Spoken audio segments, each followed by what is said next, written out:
under God, indivisible, with liberty and justice for all. Do I have a motion to approve the agenda? I move to approve the agenda. Second. It has been moved by Deputy Mayor and seconded by Councilmember Nieuwenhuis. Any discussion? All those in favor say aye. Aye. Aye. Everyone's aye. The motion passes. Before we go to oral communication, I would love to see if there is any issue that we suspend the rule limiting oral communication to 3 speakers per side on a given topic. Since we just have one topic, we still have a limit of half an hour. So if there is no objection, we are going to remove that rule. Is there any objection? Great. City Clerk, we are all yours. Any speakers to provide oral communication this evening? Thank you, Mayor. So this evening there are 7 pre-registered speakers. So before I start calling names, I will just mention that the council obviously appreciates members of the public engaging and contributing perspectives. Comments shared during oral communications represent the views of the individual speakers and not necessarily reflecting the views of council or the city. So a few of the rules that I'll go over. The total time for oral communications is for a period of no more than 30 minutes, and all speakers or all topics must be related to City of Bellevue government. Individuals speaking to items on tonight's agenda will be called first, and then if time remains, people speaking to items not on tonight's agenda will be called. The presiding officer is authorized in both categories to give preference to those who have not spoken to council within the last 60 days, or who will be speaking on topics that will come in front of the council within the next 60 days. Each speaker is allowed to speak up to 3 minutes to make their comments, and as you heard from the mayor and the council consented, this evening the limitation on the number of speakers per side to a topic will be suspended from the rules. So in addition, just a reminder to everyone that no speaker may support or oppose a ballot measure or support or oppose a candidate for election. And if you do begin talking about those topics, you will be asked to stop. So with that, I'll call our first speaker, who's Kian Bradley.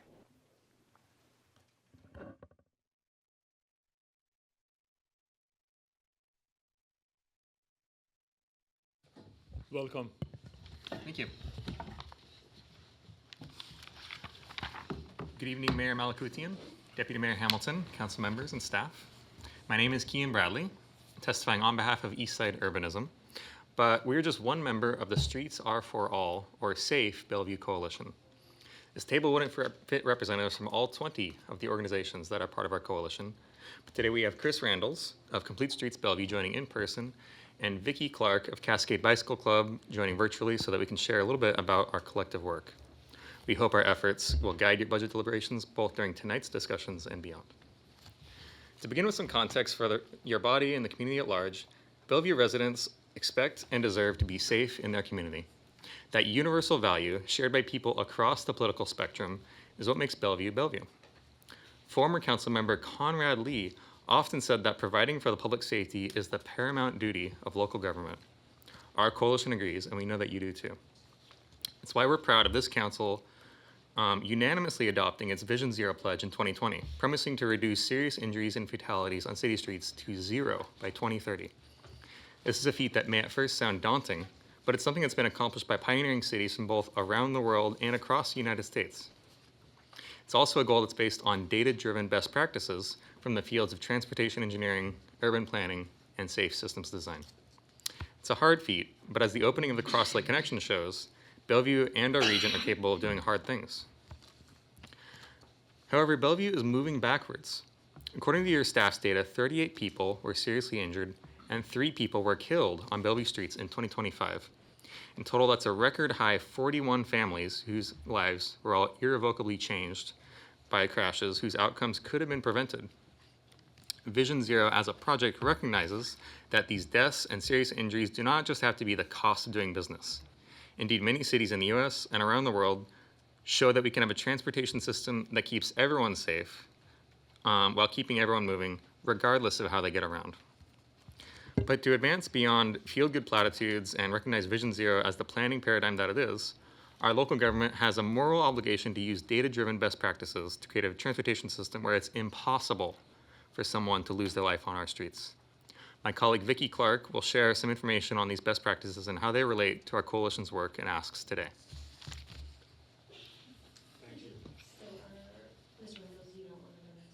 No. Yeah, okay, so Ms. Clark. Can you hear me? Yes, I can hear you. Can you hear me? We can. Your time begins now. Okay, thanks. Good evening, council members. My name is Vicki Clark and I'm the Deputy Director of Cascade Bicycle Club. When our coalition talks about data-driven best practices, specific projects can take many forms and local contexts will always be important. But we're speaking broadly about complete streets, which are streets that provide for the mobility needs of people walking, biking, rolling, taking transit and driving. From WashDOT's website, complete streets are an approach to make our transportation system work for all of us, strengthening communities, expanding options for non-drivers, and making travel more predictable for everyone. The benefits from complete streets often come from the individual projects that are built during the transformation process. Protected bike lanes create dedicated space for cyclists, which reduce conflict points with motor vehicles. Wider sidewalks and more frequent crosswalks each increase pedestrian visibility. Bus lanes help our transit network bypass traffic, encouraging more people to take the bus and reducing vehicle miles traveled, which is itself a crucial safety and congestion reduction strategy. Raised crosswalks, road diets, and narrower lanes create conditions that encourage cars to slow down to safer speeds through street design, not just through a change in the speed limit signage. Complete streets projects can also be delivered on different timescales and budgets. Cities can iterate and use cost-effective, quick-build infrastructure to use existing right-of-way to trial multimodal improvements. So, for example, Bellevue used this approach in 2018 with 108th Avenue Northeast, an approach that we're strongly supportive of and one that placed a down payment on infrastructure that's now a state-of-the-art connection in Bellevue's downtown. It's great. Cities can also do complete overhauls of existing streets by expanding right-of-ways or raising streets and rebuilding them from the ground up. It's expensive, right? Bellevue's 130th Avenue Northeast mirrors this approach. The outcomes are undeniably high quality. But the data shows that the city is in a safety emergency that's getting worse. Bellevue streets are dangerous, and its residents and workers deserve urgent, cost-effective action that will meaningfully turn the tide in the next 5 years. Shortfalls in Bellevue's transportation budget and the escalating casualties on our streets mean that we literally cannot afford to wait. The SAFE Coalition urges Council to fund projects that will bring complete streets improvements to more areas of the city, improving safety and mobility for all who travel through and to the city. I want to hand it off to my colleague Chris Randalls to close out with some more information about our support for increased transportation revenue. Thank you. Thank you, Kian. Thank you, Vicki. Good evening, council members. Chris Randalls, Director at Complete Streets Bellevue. When the Safe Bellevue Coalition formed mid-last year, we grew to our 20 members relatively quickly by sharing the logic that we presented you with today. Nobody, truly nobody, deserves to lose their life or get seriously injured traveling through Bellevue, but our transportation system facilitates that outcome in a way that is costing lives. Given that complete streets come with material safety benefits, Bellevue should move quickly to advance complete streets projects in cost-effective ways. That's how we were able to send you all nearly 1,000 letters last year, urging you and your staff leadership to adopt this approach in its delivery of transportation projects. With this year being an important budget year, where your body is considering new revenue sources to address structural gaps while it's still delivering on Bellevue's key objectives, our coalition's work must continue. That's why last month, our 20 organizations, from service providers to nonprofits to community-based organizations and more, with our focus areas ranging from sustainability and accessibility to safety and equity, agreed to advocate for Bellevue's adoption of a transportation benefit district to support the implementation of complete streets and Vision Zero infrastructure. In the weeks to come, our organizations will continue to meet to identify priority projects that we would like to see funded through a 0.1% sales tax. These projects will be informed both by our organization's collective missions and priorities, as well as through feedback we collect via an upcoming community survey. Our project list will therefore represent a community-based vision for how we would like to see Bellevue prioritize new transportation revenue to support street safety and Vision Zero. We sincerely believe that, with data-driven project design and cost-effective, tactical approaches, the $11 million per year that a 0.1% sales tax would generate will save lives. And although sales taxes are a regressive tax, we recognize the limited options made available by the state to generate meaningful transportation revenue. That's why we'd urge the city to use these funds for multimodal safety projects that would directly benefit the communities who will be disproportionately impacted by this tax, and for Bellevue to use its state legislative agenda to advocate for more progressive revenue options. Our coalition looks forward to releasing our budget proposal in the coming months and remaining engaged during this year's budget process. But I'd like to close this engagement juncture by expanding upon points my colleagues have made. We are a city that cares about safety, and every life matters. Budgets, and by extension the transportation projects they fund, are moral items. Our organizations maintain that planning for safety, accessibility, and mobility are goals that work in tandem, because when we have a mobility system that helps everyone move, everyone benefits. But should circumstances ask for trade-offs to be made, please prioritize safety and accessibility as the foundational values they are. Do not let inconveniences be conflated with mortal dangers, and do not let the system that exists obscure your vision for the future that could be. We thank each of you for your service to Bellevue and look forward to continued engagement during this process. Thank you so much. Thank you. Our next speaker is Karen Armstead.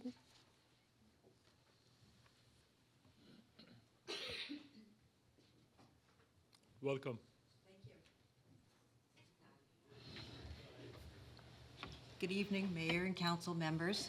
I'm Karen Armstead from the Vassa neighborhood, and we're back again. We have several of us here tonight. And what a wonderful statement to follow. We are on two of the streets that are in extreme danger, as you well know.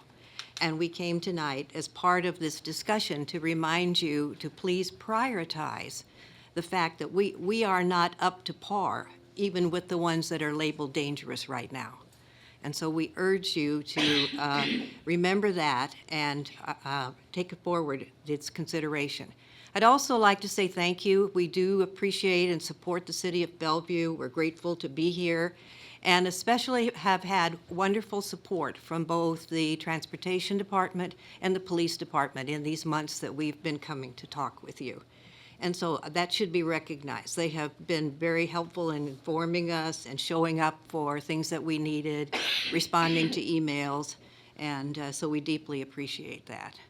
And I won't take more time except to tell you, as you know, that we do value being in communication with you, and we will be back, and we hope to continue this conversation about improving our safety.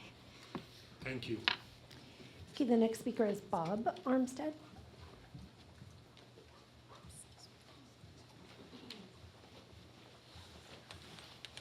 Welcome. Thank you.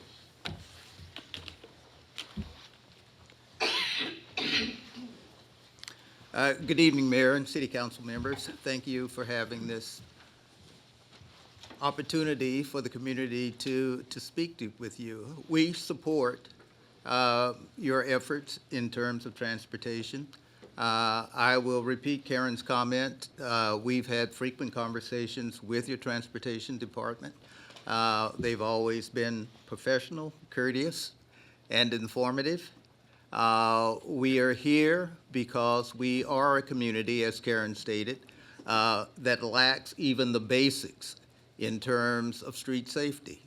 No sidewalks, no crosswalks. Our kids go out to school buses in the mornings and the winters when it's dark. Improper street lights. The traffic can't see them. They can't see the traffic. We have a very serious situation in Vassa Park. We invite each of you and your staffs to come out and see our situation. Many from the traffic department and the police department have been out. They've walked the streets with us. They have had concerns for their safety while they're out there with us. My ask tonight is that as you go through your planning and deliberations on your budget and your plans for safety for all of Bellevue, including Vassa Park, that you look at those areas that have nothing. Currently, it appears to us that priority is given to in-place and existing infrastructure and expediency. We request that that same consideration be given to VASA, that it's nice to improve what you have, but when you have areas and neighborhoods where there's nothing, to us, that should be given at least as much, and in our point of view, more consideration. So again, we support your efforts. We're just asking that we be included in those efforts. Thank you very much. Thank you. Thank you. Our next speaker is Tim Hay. Mr. Hay? Mr. Hay?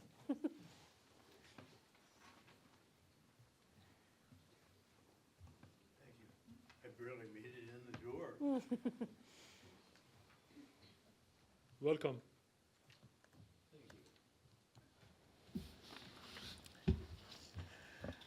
The United States is a huge country. Originally, we got around by horse. Trains took us westward, and we have transported much of our goods, and they have transported much of our goods ever since. And then what took over right after World War II? Yep, you got it, the car. Irrespective of traffic jams, the car saves us time, net. The car is the one indispensable tool that frees us from the speed of the horse, the locked-in destination of all types of trains and even buses. The car is, for everyone in this room, our personal genie, whisking us all to the errands and the places we want to go, quickly and beyond, and on a per-trip basis, pretty inexpensively. I'll remind you that the U.S. wouldn't be the world's leader in gross national product, in the sciences, in most things electronic, in English becoming the preferred second language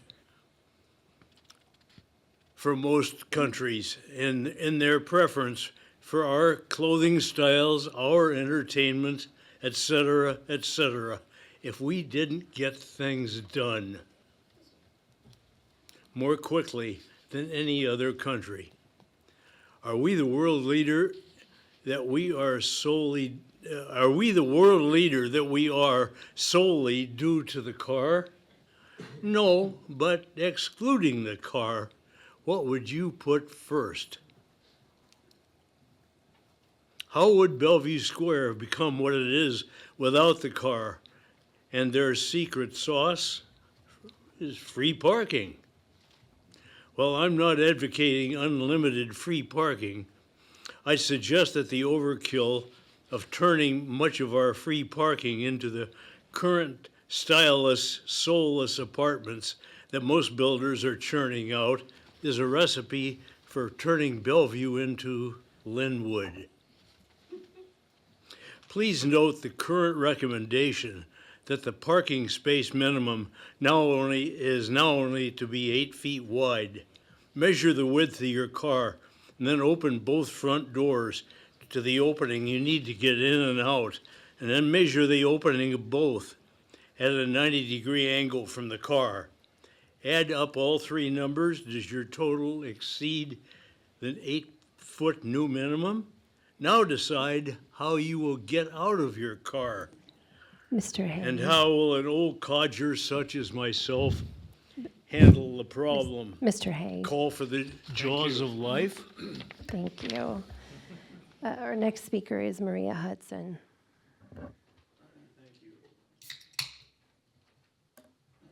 Welcome. I'm going to need for you guys to address your value gap when it comes to safety. I want to turn your attention to the Bellevue Police Department exemption log for case number 2364175 for both 1223 and 4324. I was at 2 of my daughter's child forensic interviews. That's why on one of the documents it says Maria. I had sex traffickers coming to my home, sex trafficking my daughter, with the blessing of your police department. Their response to evidence of sex trafficking was to suppress it and destroy it, racketeer the rules of evidence and safety. So as we sit here talking about safety, when Alexander Slusser told me on 12/12/23, I apologize for you sending your daughter to school and her being taken advantage of. And yes, this is racialized sex trafficking. As a parent, I sit here absolutely outraged at the deprioritization of the #1 human sex trafficked child in King County, which are Black girls, per Aaron's Law, a white namesake, even though the 13th Amendment discussed my daughter's Black body and my own and our ancestors. You guys prioritize sting operations. You guys prioritize criminalization of Black parents who are trying to protect their children as well as that child. So I want to be clear. You don't get to engage in violations of the Adam Walsh Child Protection Act. That literally creates Black and missing because your police officers are obstructing Amber Alerts. They are allowing abuse. They are actually aiding and abetting it and covering it up and destroying evidence. And when I asked for an independent investigation, I meant that. You should not be investigating yourselves.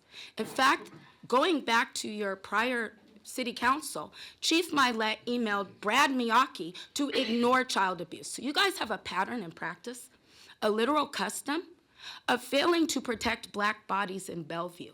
So as you sit here with these good people and you prioritize them, you need to explain to African American parents why you are allowing 80% white men with impunity to sexually resegregate our children into sexual slavery.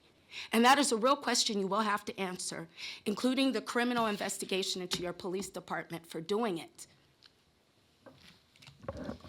That is the end of our pre-registered list. So we do have a few minutes left. So at this point, I'd ask if there's anyone joining us online or anyone in the audience who would like to make a comment, please raise your hand. Ms. Dean, I see you. Actually, I'm sorry. Hold, please, 1 second. Sir?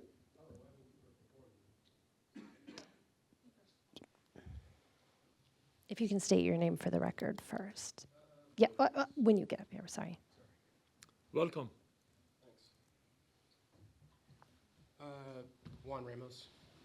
I'm going to keep it short. So when it comes to traffic safety, and I've talked about it with coworkers many times, oftentimes I get a large dismissal. It's like, oh, it's not a big deal. You know, like people die. Literally, I had people say this to me. It's like, you know, it's just the fact of life. You know, I got hit with a car 3 times now. It happens, you know? Oh, right, it happens. And I would talk with this coworker about it to the point where I'm like, I don't want to talk with this coworker about it anymore. We all have our own opinions, yada, yada. And then one day he doesn't show up at work. The implication is not that he is dead. The implication is sadder. Well, you know, sorry, I don't know how to put this. He didn't show up to work because his daughter's fiance, she just got married, he got hit in a car accident on a road that we all knew was dangerous, and he died. And now it actually is an issue for him because it happened to him, because now he knows the reality. I'm not trying to be like, oh, so now he gets it. I'm like, this is just what happens. People don't take it seriously till it happens to them. Like, you know, I don't know what to say about that. Like, oh yeah, no, it's a tragedy, but you know, we gotta continue on. It's just the way that things have been. Oh wait, unless it happens to me though, unless it affects me, then it's a problem. That's it for me. Thank you. Thank you, sir. Okay, Ms. Dean. Please.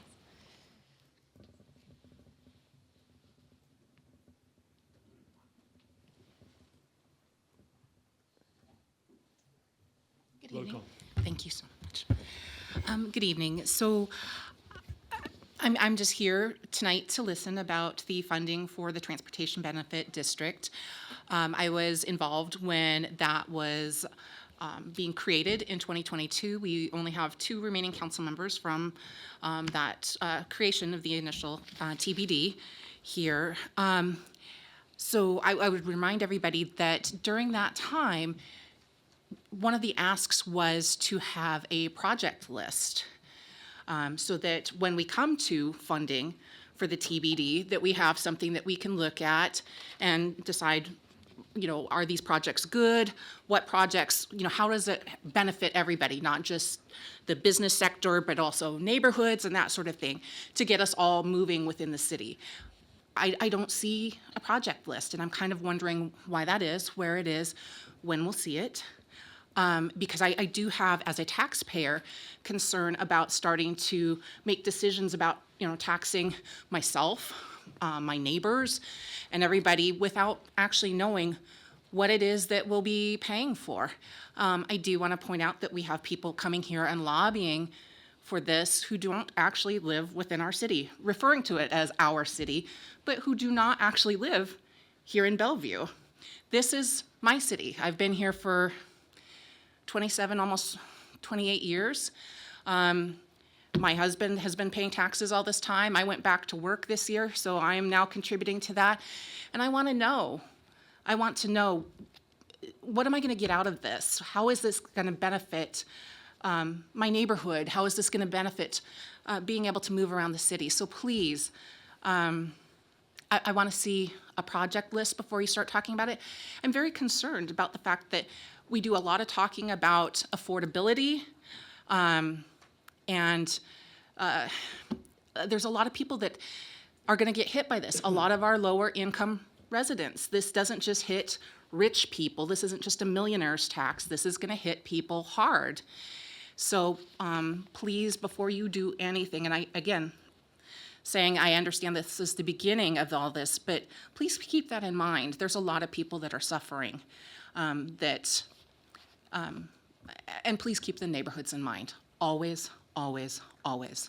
Thank you. Thank you. Thank you. I do have one hand online. Mr. Kunzler, can you hear me? Yes, I can. Okay, Joe Kunzler here. I just want to give the Bellevue City Council a brief heads up that tonight the Kirkland City Council is debating new council rules, and they're modeling them based on you. But as of right now, they're not proposing a city business guideline. I can assure you, my Bellevue friends, that the people of Kirkland are standing with me in fighting for this. On Reddit, they have pinned my post warning about the inadequacy of these rules. That somehow Kirkland doesn't have your rule that, quote, public comment shall be limited to matters related to City of Bellevue government, end quote. And then, of course, they even allow campaigning in Kirkland. It's clearly a bizarre state of affairs, and hopefully your leaders can reach out to Kirkland and make sure that in the next few weeks they get it right, because they're using you, your city council rules, which are, for the record, Resolution 10544. With the time remaining, I do want to thank Jared Neuenhuis for his kind words about the rise of anti-Semitism we're seeing out there recently, such as, quote, the level of hate, the aggressive behavior, and the violent language directed at attendees went far beyond peaceful protest, end quote. Quote, peaceful protest is a protected right. Threatening language, obstruction, and creating an environment of fear are not. What I witnessed and what has been documented across the line, end quote. I really appreciate having allies in this fight like Councilmember Jared Neuenhuis and obviously Dr. Lynn Robinson as well. And I will leave it at that and wish you well, Bellevue. And please make sure your streets are safe, because I love riding light rail. Thank you. Thank you. We do have time for one additional speaker. I thought I saw a hand. No? Okay. Mayor, I'll turn it back to you. Great. Thank you so much. Again, thank you so much for being here. You are here just listening, or you share comments. We appreciate you. And we will follow up if and when necessarily. Do I have a motion to approve the consent calendar? I move to approve the consent calendar. Second. It's been moved by Deputy Mayor and seconded by Councilman Neuenhuis. Any discussion? All those in favor, aye. Aye. There is no opposed. The motion passes. We are going to have our fun study session, the budget. our city manager is going to introduce that to us. Thank you, Mayor, Deputy Mayor, and council members. It is really nice to be here in a workshop-style setting tonight to talk about our upcoming budget process. We would like this evening to set the overall picture going into this biennial budget development, but also give you a little context that will perhaps help with what we see in the upcoming 10 years, so that as we're talking about the next biennium, you can see some of the things that we're starting to think about for the longer future. This is the first touch that you'll have of many for the budget process. We'll go through a schedule as part of the presentation. But I'd like to share a little bit about what we know today. The economy, as you all know, is very inconsistent these days. But generally, we do feel that we're in a stable position to sustain our ongoing services, our programs, and our planned investments. But we also don't see or anticipate some significant resources to grow or expand into new program areas. We have asked departments to look for efficiencies.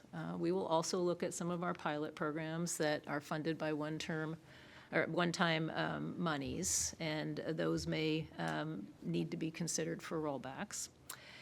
And at the same time, we feel some small level of comfort that we need to be looking at important investments that are needed for support of growth and addressing some of our key issues in the city.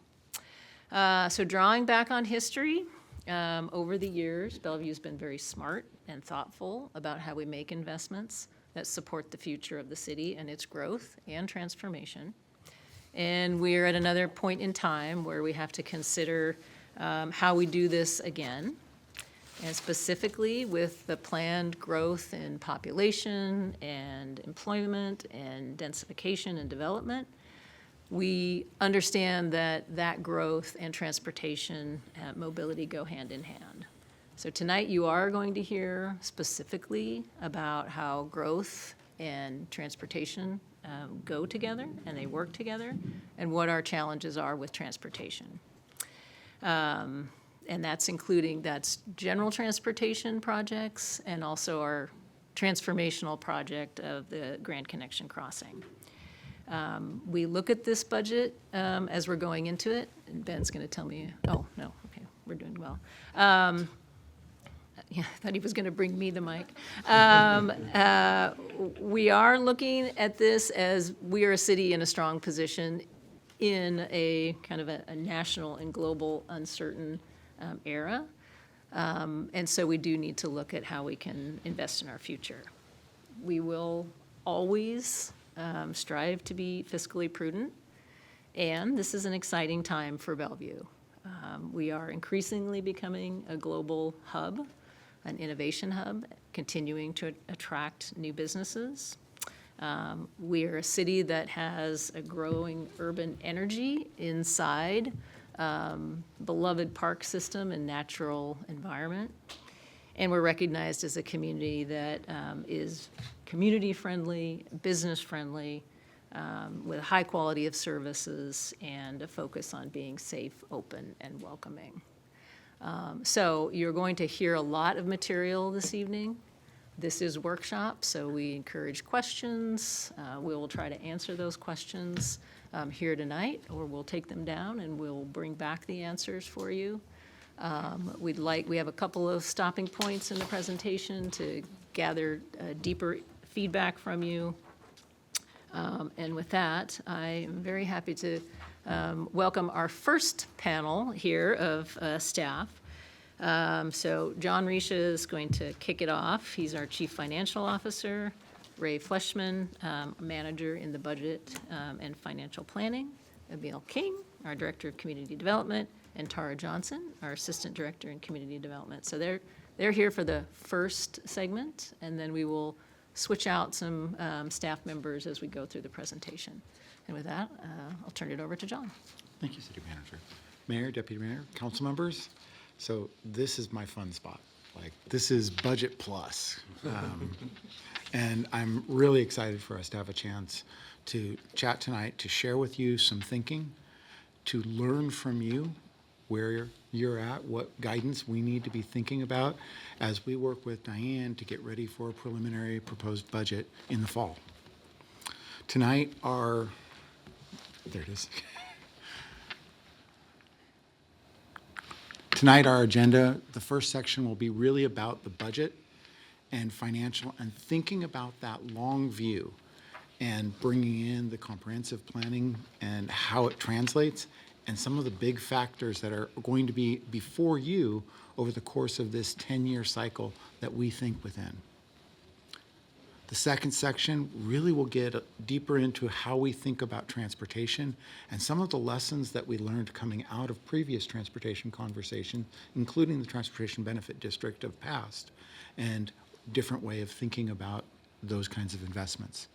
And the third section gets really into the gaps of what we see, both for general transportation as well as for the Grand Connection Crossing.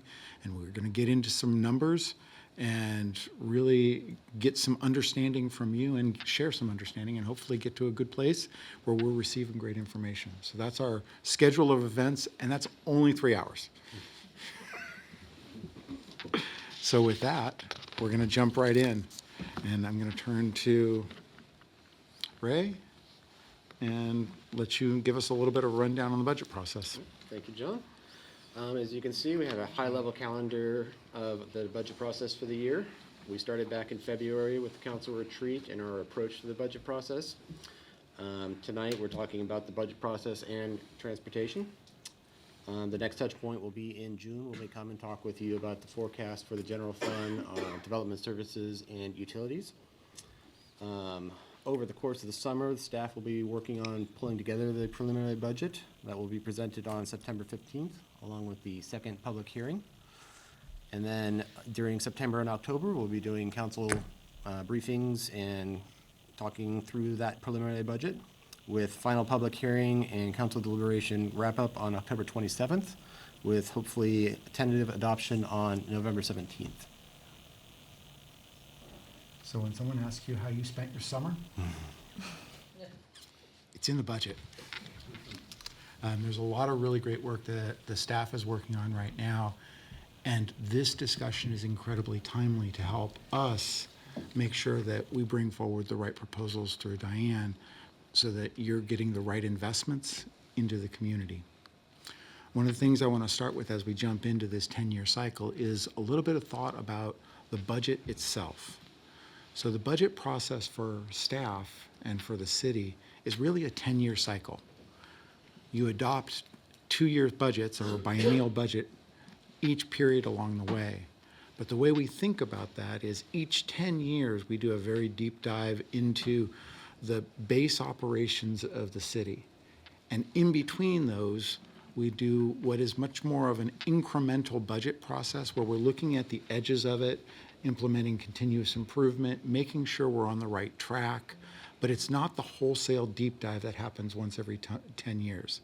Those are incredibly deep for the organization, and there's a lot of staff time that will go into that really important work. We are in one of those incremental periods right now.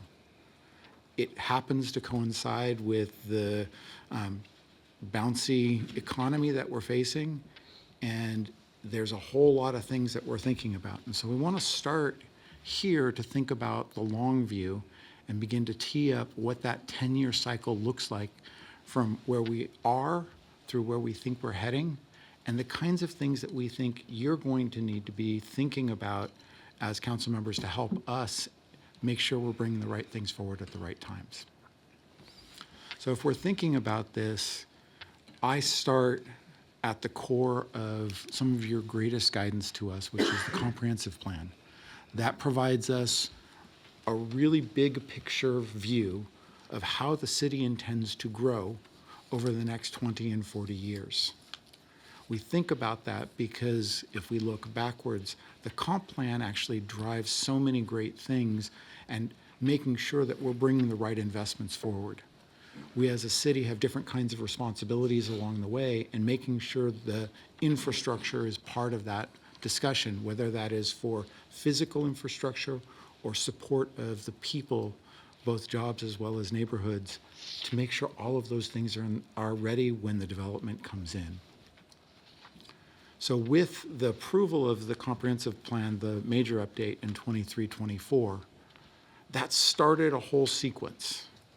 So this last 25 and this year, you've been spending a lot of time as council members working on deep policy work in the functional plans, things like affordable housing, sustainable Bellevue, economic development, those types of pieces of additional planning to help us learn a little bit more about what's next and what's really important that we should be driving in some of those investments. So that's the kind of work you're doing leading up to this space, while we in this background as staff are doing all the work to draw those things together, also drawing in community engagement to make sure you've got as many voices at the table to inform your deliberations. As we start to step forward, we're thinking about that cycle. Well, we just approved a comprehensive plan. We're getting into neighborhoods, Wilburton coming forward, and we're thinking about the fact that we're starting to see the permit counter getting a little bit busier, actually a lot a bit busier. And if the development cycle and the economic cycle behind it follows where we think it's going to go, there's going to be a lot more growth that's going to happen in the community, housing as well as commercial. We're looking at that and thinking about that to come forward with what are the things that we need to think about to get those in place.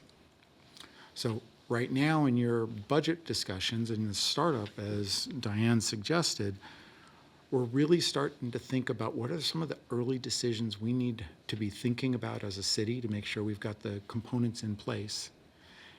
What should we be looking at from an affordability and expiring and efficiencies? How are we doing that work? So there's going to be the focus on that in our budget cycle and budget deliberations this year from a staff perspective. What we do also know is there's quite a number of other things that are ahead. Public safety, housing, parks. Those are some of the things that take a little bit extra lead time to be thinking about what are the next investments. Because as we get into 29-30, we expect that the construction will actually be starting to hit the city based off of those comprehensive plan approvals. And so we're then starting to get into real investment decisions of what do we need to do to help support that growth happening and moving from physical infrastructure to people infrastructure. And then we're starting to get out to 2031 and 32, and we're starting to see the people starting to show up with that development. And you as a council and we as a city are going to be wrestling with some of the next big things that we need to be investing in. Along that way, all goes well, the Grand Connection Crossing will be delivered about 2031. We'll have people on bikes and walking across that. And we've talked a little bit about a municipal plan and the civic campus. That effort should be well underway in planning, and we're going to need a lot of thought and challenge because that will be a large, likely public-private partnership to make the kind of investments that meet our city's goals. And then as we're getting out to that 2033, 2034, that's our next big decennial deep dive. That's also about the time when we're starting to see the humans really from all of those jobs and the new housing starting to really show up in earnest. And we want to make sure that the additional parks and our community services and other types of things that are necessary, including housing, is continuing to follow suit. So we want to make sure that we're thinking about that and you've had adequate and opportunity to help guide those investments at the right time and the right way. And so we're starting to think about this, and part of tonight is helping you start to see the context of that long view. We don't make all of the decisions in a single year, because each one of those sets of conversations is a pretty deep set of conversations with the community and with you, because we need your input to guide where it heads. We need the community to help us shape it, and you need the community to make sure that it's the right sets of investments at the right time. And so we're very careful and thoughtful how we're starting to look at that 10-year cycle to make sure that we don't overwhelm you and the community with all of those decisions. And there's a way to take those steps carefully and thoughtfully together. So what I'm going to do now is I'm going to hand over to Emil and Tara to talk a little bit about that nexus to the comprehensive plan. Tara and I are going to spend a few slides talking about comprehensive planning and how it truly is the roadmap for the future. So on this diagram, let's first focus in on the local comprehensive plans at the center of the graphic. You can see local comprehensive plans, including Bellevue. These are updated about every 10 years in the state of Washington. The most recent updates happened in 2024, before that 2015, and before that 2004. Bellevue is known for having a strong vision that guides how the city wants to grow. A vision statement describes a future state with associated goals and policies that guide implementation and investment. Bellevue's statements of vision, as articulated in its plans, have proven to be both ambitious and achievable over the years. Since our incorporation 73 years ago, Bellevue has stressed the importance of planning. Ordinance number 1 at the city in March of 1953 was establishment of the city's planning commission. At the center of this diagram, working out from local comprehensive plans, you can see that we also operate under King County countywide planning policies. These provide important guidance, most in recent years, most on housing, the environment, and economic development. The 4-county Puget Sound region that includes King County provides a framework for achieving shared goals in regional coordination. And on the outer part, you can see the state planning framework that dates back to the early 1990s with the Growth Management Act, and this ensures that local planning for growth is coordinated with regional and state plans. The comprehensive plan is a Volume 1 and Volume 2. Volume 1 covers most all that our city does. The major elements are community engagement, land use, neighborhoods, housing, capital facilities, utilities, transportation, economic development, climate and the environment, human services, parks and recreation, urban design and the arts, and shorelines. So you can see this covers our city operations. During our comprehensive planning effort between 2022 and 2024, it was branded as Building a Livable City for All, Bellevue 2044. So looking out that 20-year period. It included review by all of the city boards and commissions. So a lot of work happening in this room. Planning Commission ultimately sent that on to the City Council for adoption in October of 2024. I want to wrap up this slide by just stating Bellevue is the 5th largest city by population in the state with our 158,000 residents, but we have many features of cities larger in size. So the scale of our downtown, the types of companies we have here, the diversity of our city means that we're always striving to be a better city. We are known as a community that has beautiful natural areas, vibrant economy, a range of successful large and small businesses, some of the nation's best schools, healthy and diverse neighborhoods, and a safe, reliable, and efficient mobility system. Bellevue's successes today stem from decades of community work and foresight and planning by this council and previous councils. Our comp plan vision will be realized by the entire city organization in concert with the Bellevue community and regional partners. I'm going to go into a little bit of detail on job growth and then follow that up with housing growth. So this graphic right here represents our 25-year job target of 70,000 new jobs So this represents going from 158,000 jobs in the year 2019 with a target of 228,000 in the year 2044. And this stems from regional planning and county coordination that happened with each city to develop this specific target. Some of the examples of desired outcomes of job growth include economic diversification, additional small business opportunities, and expansion of the tax base, just to mention a few of those. The job growth does represent an average of 3,525 jobs per year through 2044. This is an ambitious but achievable job target.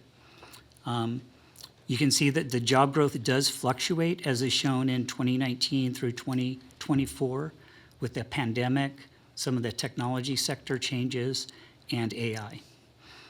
What we can do as a city to meet this job target is to have an attractive business climate, be a city where small businesses can thrive, have capacity for job growth from a land use and planning standpoint, and have workforce housing opportunities for people to actually either live in the city or live in a place that they can easily access the city. Things that we're doing are we're continuing to attract and grow large employers. We're embracing AI growth with OpenAI, Databricks, XAI, for example. And we're also looking into education sector expansion and life science sectors as well. There has been questions about the job target and the amount of jobs that we would need to reach this. This is a 25-year target. We have stagnated over the initial period here. So what we're doing, along with some of our state, regional partners, is tracking the impacts of the technology sector and AI specifically, and look to see at the next update, which typically happens about every 10 years, to see if these need to be modified. So we're in the early years of this window, and there may be changes in the future.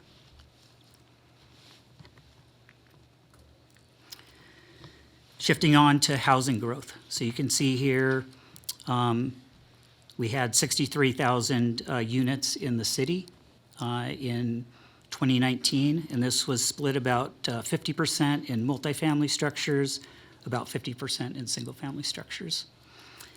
The target established in that period was an additional 35,000 housing units by the year 2044. This does represent a 54% increase in housing units over a 25-year period. Housing was a key focus of the comprehensive planning effort that we did between 2022 and 2024, and this target represents the importance of adding more housing to the city. We have about 158,000 Bellevue residents now, and this would be adding over 70,000 additional residents to the city by the year 2044. Housing unit growth, well, we would need to average about 1,600 units per year to meet that target. Again, this is ambitious and achievable. Increases over the past growth cycles have been in the 800 to 1,000 units per year. So the council's focus on removing barriers and focusing on housing are consistent with this ambitious housing target. Some examples of desired outcomes of housing growth include affordable and attainable housing, reinforcing the transit-oriented development that we have, being able to live closer to work, additional housing options and typology of housing, including more ownership opportunities, and the ability for aging in the city and housing for younger folks that we have as well.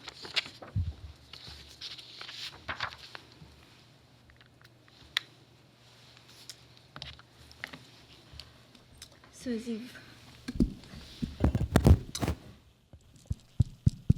as you've heard this evening, we want to talk a little bit more about how we implement the comprehensive plan. So of course, the comprehensive plan sets our vision and roadmap for our city's future, planning over the next 20-year horizon, and is really the first step with shaping Bellevue's future. The comprehensive plan acts as our overarching policy guide, while functional plans really are implementing that policy guidance. Functional plans really focus on specific departments to ensure that development aligns with that overall vision and guidance. Implementing the goals and policies in the comprehensive plan can either be short-term actions or more longer-term. A lot of our functional plans are much shorter in duration than our overall periodic or comprehensive plan.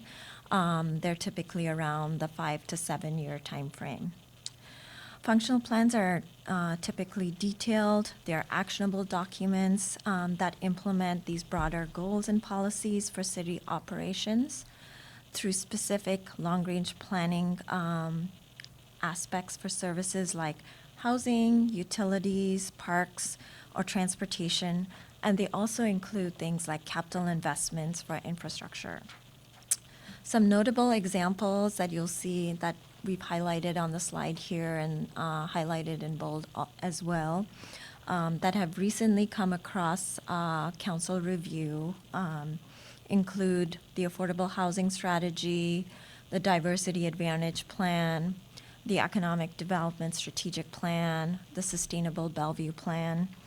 There are also a number of other functional and strategic plans, like some of our transportation functional plans, like the Mobility Implementation Plan and the Transportation Facilities Plan, as well as some of our other plans like the Fire and Police Department strategic plans. In addition to several of the functional and strategic plans highlighted here, the comprehensive plan also provides guidance for planning efforts, like John was speaking to, the Civic Center Master Plan and Civic Center Campus Planning effort, which really provides an opportunity for us to envision and re-envision through vibrant sequence of public spaces, civic facilities, things like the Grand Connection, how we integrate all of those various efforts, as well as to really form a welcoming heart for the city. And I turn things back to John. Thank you. Now, if you want to grab your your supplemental materials packet, page 3 of that is actually an expansion of this slide, because in its smallest form, it's a little bit hard to read, and while some of you have computers up, you can zoom in. We wanted to provide everybody with a larger version of it. So we've got it here so we can have a little bit of discussion, because this is an important piece of some of the things that are happening around us and are in flight. And it becomes really important for you as you're thinking about some of the next decisions that need to be made. I'm going to start at the top and work my way down. Along the top, you see some what I believe are gold or orange flags. Colorblind guy sometimes gets the colors wrong, so forgive me if I get them all a little off. But these are the levies that King County has in place or are about to enact. And I have an about to enact up there just because they've got their own transportation benefit district conversations. Right now, the best starts for kids, veterans, seniors and human services, crisis care centers, and APHIS are county-wide levies that provide for county-wide investments and services. They're administered by the county, they collect those in, and our residents have benefits from those, but they do all of the work in those spaces. The next row down has King County Parks. That is one that's roughly on a 6-year renewal cycle. Currently, we do as a city, and all cities get a pass-through from the King County Parks based off of, I believe it's a population distribution formula. Roughly speaking, we get about $2.3 million that goes towards our parks, and they prioritize capital investments as well as some of the maintenance that goes with that. I have King County Transportation Benefit District up there because it has been proposed to begin funding. It is an active conversation at the King County Council and the King County Transportation Benefit District. And is running in parallel with some of our other transportation-related conversations in this region. And so it is very active, and they are looking at 0.1% of sales tax. And under its current form, all of that goes to county roads for county investments.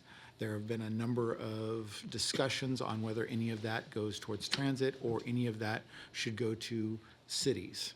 Right now, there is no amendment that is active that has done that, but that doesn't mean that those conversations aren't happening. But that has a 10-year renewal. If we're thinking about some of the other things, here we are going into 2027, and the first of our 2 parks levies expires at the end of 2029.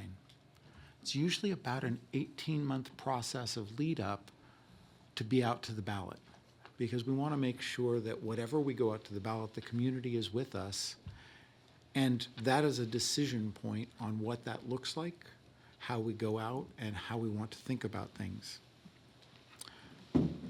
By 2031, we'll be in the midst of discussions because by 2032, the second and larger parks levy will be expiring. Each of those levies have had both a mix of capital and maintenance for that new capital as part of them. And should those go away, there will be both a decrease in funding available for investment in parks or maintaining those new parks.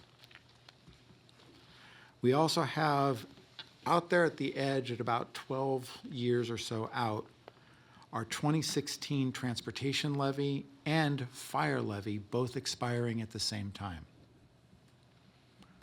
That is a pair of pretty significant levies that we'll want to be thinking about how, what, where, why, and where do we want to go with those. We're going to need a lot of input and thought. So thinking about this cycle of our own levies and when they expire, also relative to when we know that voters will be at the ballots with King County, and this doesn't touch the school district, it doesn't touch KCLS, or any other pieces that might come up along the way. So we try and think about those things, but we want to start making sure you see this on a regular basis because it informs your political engagements and how you want to help us think about the right timing. As we come down to the bottom section, this is a simplified version of what we have referred to as our investment swim lanes. We've been listening to you and to the public about the things that are really important in the next sets of investments. And there are some key planning and implementation components that are underway or will be underway that we want to make sure that you're thinking about because those will drive investment questions. I don't know what those will look like, but they will have implications. I'll use middle of the page, the civic campus planning.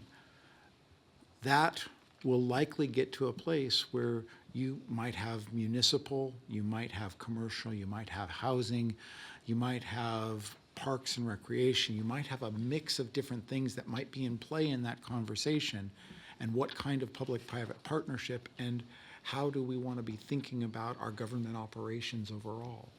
There are many different pieces that will come with this, and your input in that process is going to be crucial to our ability to make decisions on that and what's the right strategy that will come with it. The Grand Connection Crossing, we are right in the midst of the final planning and design. There are funding questions that are before us, and that is one of the reasons and one of the infrastructure investment moments that we're at right now as a city, and part of what we'll be talking about as we get a little deeper in tonight. If all goes well, and you do decide to fund its investment, and we get all the different pieces coming together, again, 2031, we're on that bridge. As we're thinking about community safety and health, we have funding within the fire levy and within the general fund to take some next steps in funding the next most important fire facilities as we continue to grow, moving from smaller facilities to the larger 8-bed facilities to be able to support our growing community.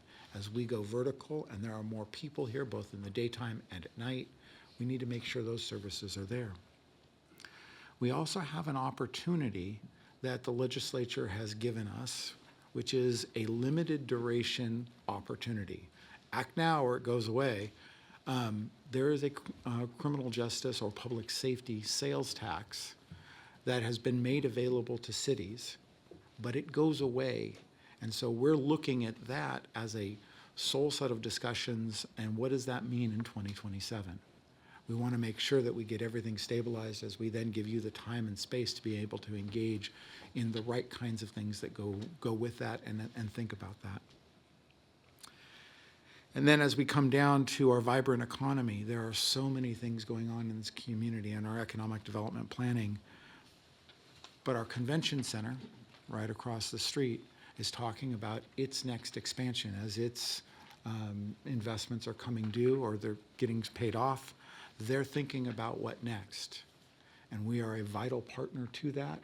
And it has such an incredible draw to our community for both people, visitors, as well as for tax dollars for the community. So we wanted to make sure that you had kind of this map of the different kinds of things that we think are in play. This is by no means everything, but these are going to be really important factors that are going to weigh into your considerations and guidance to us as a staff team.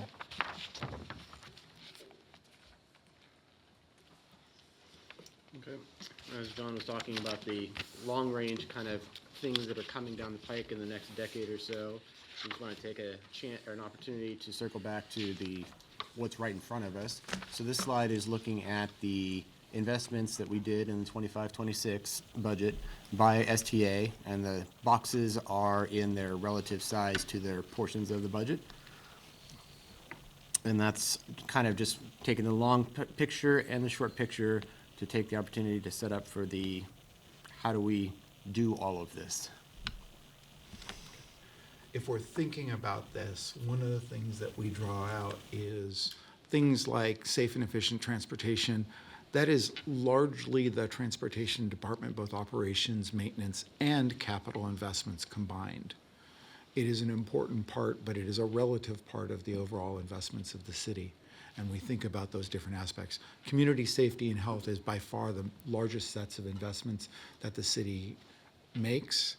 It is, quite frankly, one of the largest reasons why we exist as a city. It includes things like police, fire, and clean water, like core things to people's livelihood. Then we come to our city manager. You will note in the center of a balance beam with plates on every appendage, this is the life of our city manager. And we all recognize and greatly appreciate all that she does, and we're all part of a large team to do this. But what's coming before you and your deliberation is that balancing of investments and revenues. We're thinking about what is in our core services as a city, what is expiring with those one-time investments. What kinds of infrastructure investments should we be making and at what levels? Are there new and emerging services that are critical to right now that can't be deferred? And there always are. And are there continuous improvements in service changes or efficiencies or plain old reductions?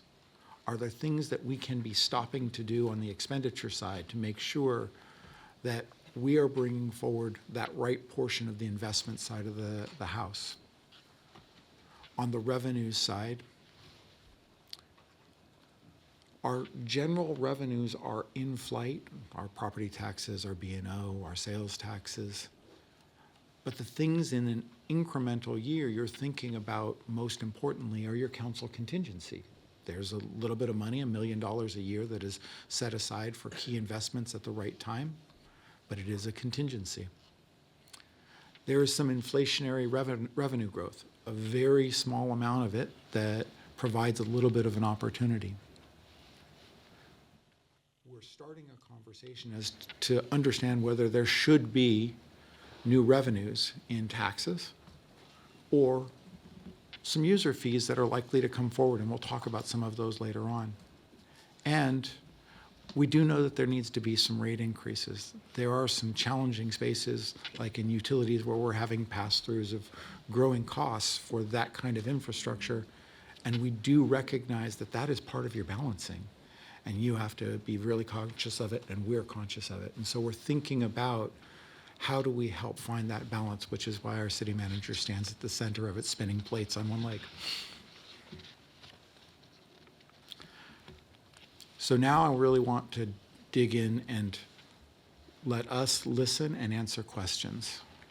What we're really trying to learn now is we believe that the next set of investments, if we're going to make investments, are actually to follow that comprehensive plan and get some of the longer term lead items, transportation infrastructure, start that now to give us time to really engage around the people side of the rest of the equation.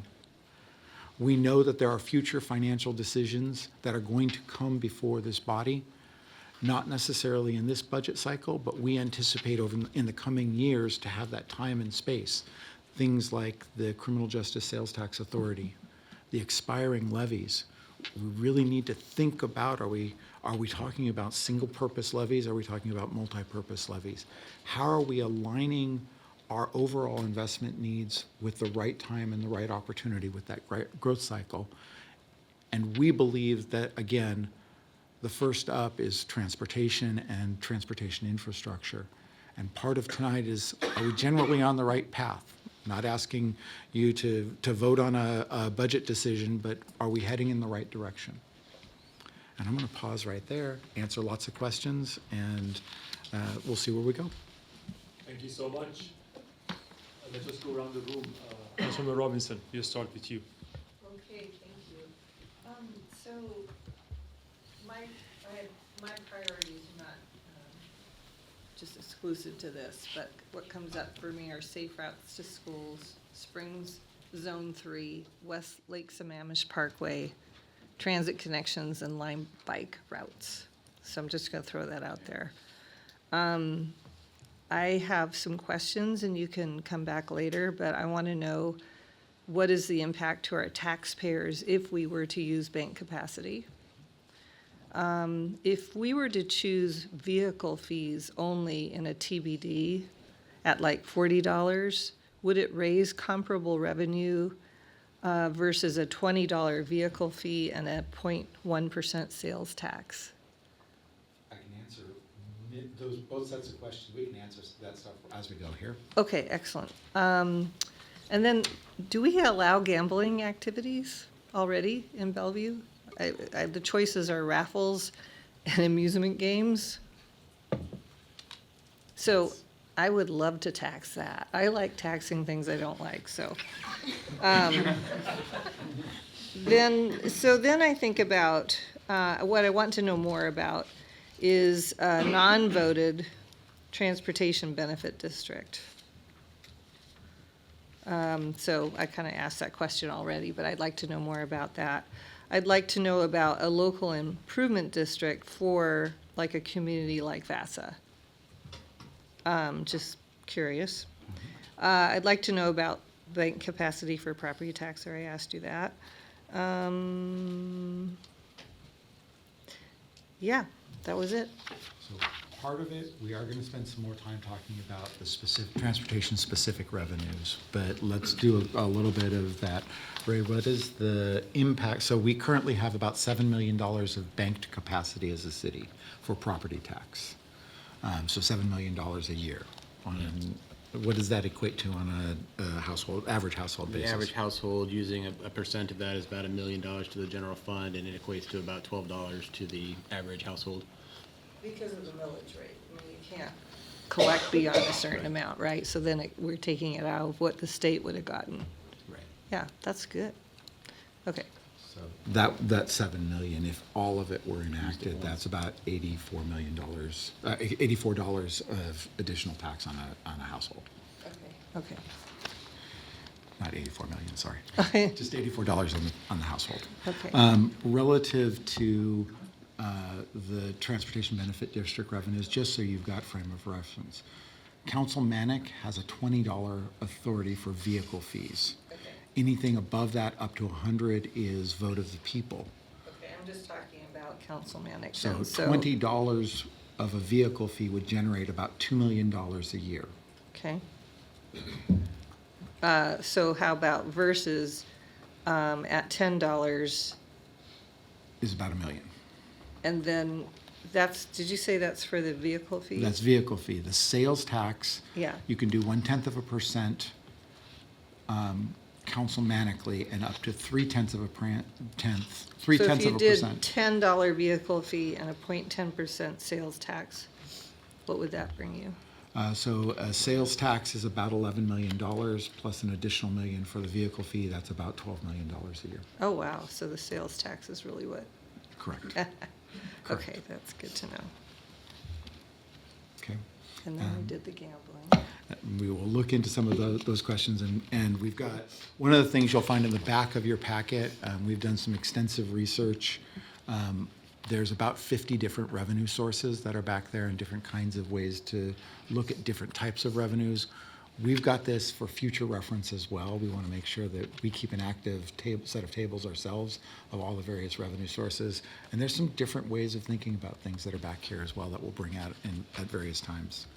As to a lid, they're very focused. It is really, really targeted on that community, and that community would invest however much they wanted to receive a direct benefit. But that is can be a very large or very small, depending upon what their outcomes they're trying to achieve. Good idea to me for that neighborhood. So you answered that question, thank you. Okay.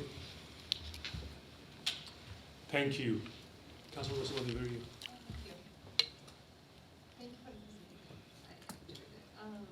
I think my priority is because the growth of the jobs and also the housing, they're both accelerating really high speed.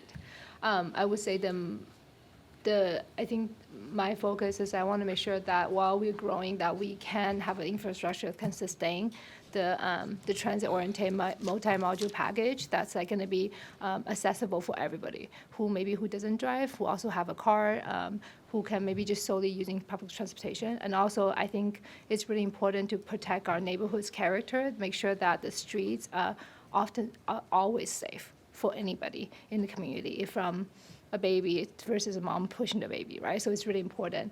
I have just a few questions, actually 2 questions. The first one is, so the sales tax it's like spread burden to everybody, right? So for anybody who have a vehicle, they have to pay tax on the vehicle fee, is that? So the vehicle fee, sometimes it has been referred to as a license plate fee or a tab fee. It is a charge per vehicle. It is not the sales tax, and it is a flat rate of $20. Okay. I mean, I would say, I think $20 to probably most of the people in this room is nothing. But to a very low-income family, it could be maybe a meal for the whole family. So is there any flexibility of how I guess this tool, can we, I'm just wondering if there is any possibility, how can we help the most vulnerable community where they rely on car heavily because they could be working, many jobs, right? They need a car to go around. There are some tools that are available for working with the state to have some mitigation. They're a little bit challenging to pull off, but they're doable.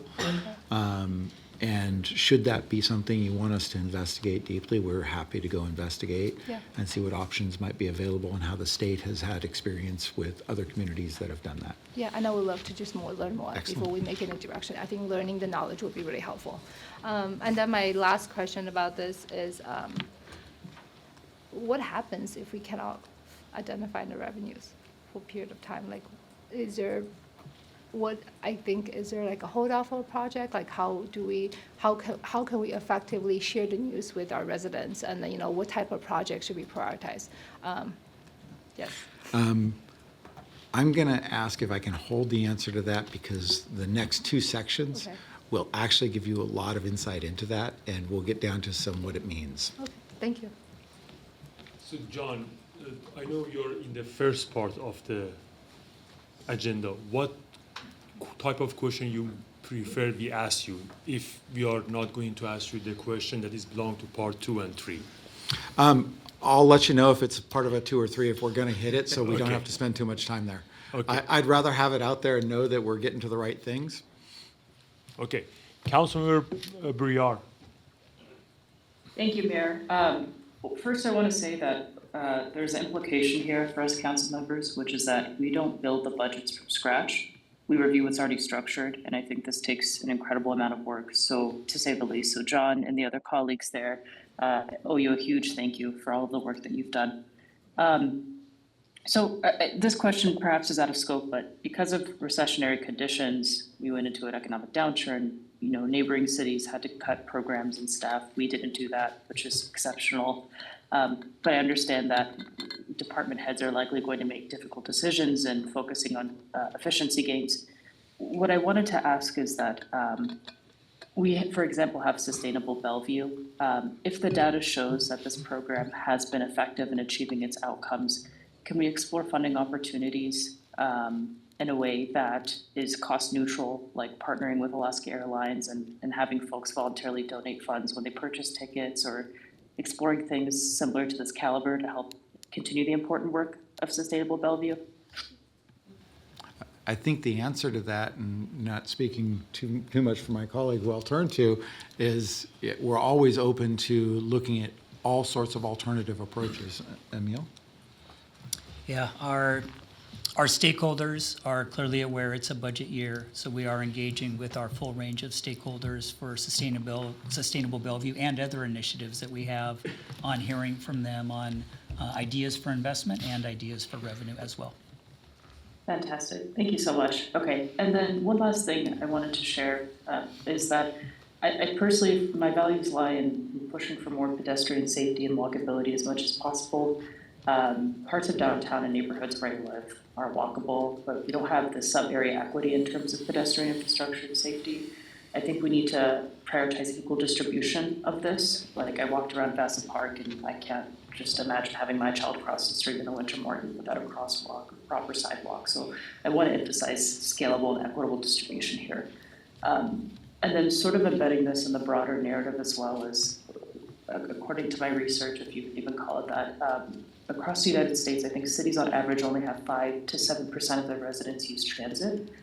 7 to 8% of our residents use transit here in Bellevue. So we're above the national average, which is really cool. And because we're ahead nationally, I think our policy should also be built on that advantage as well.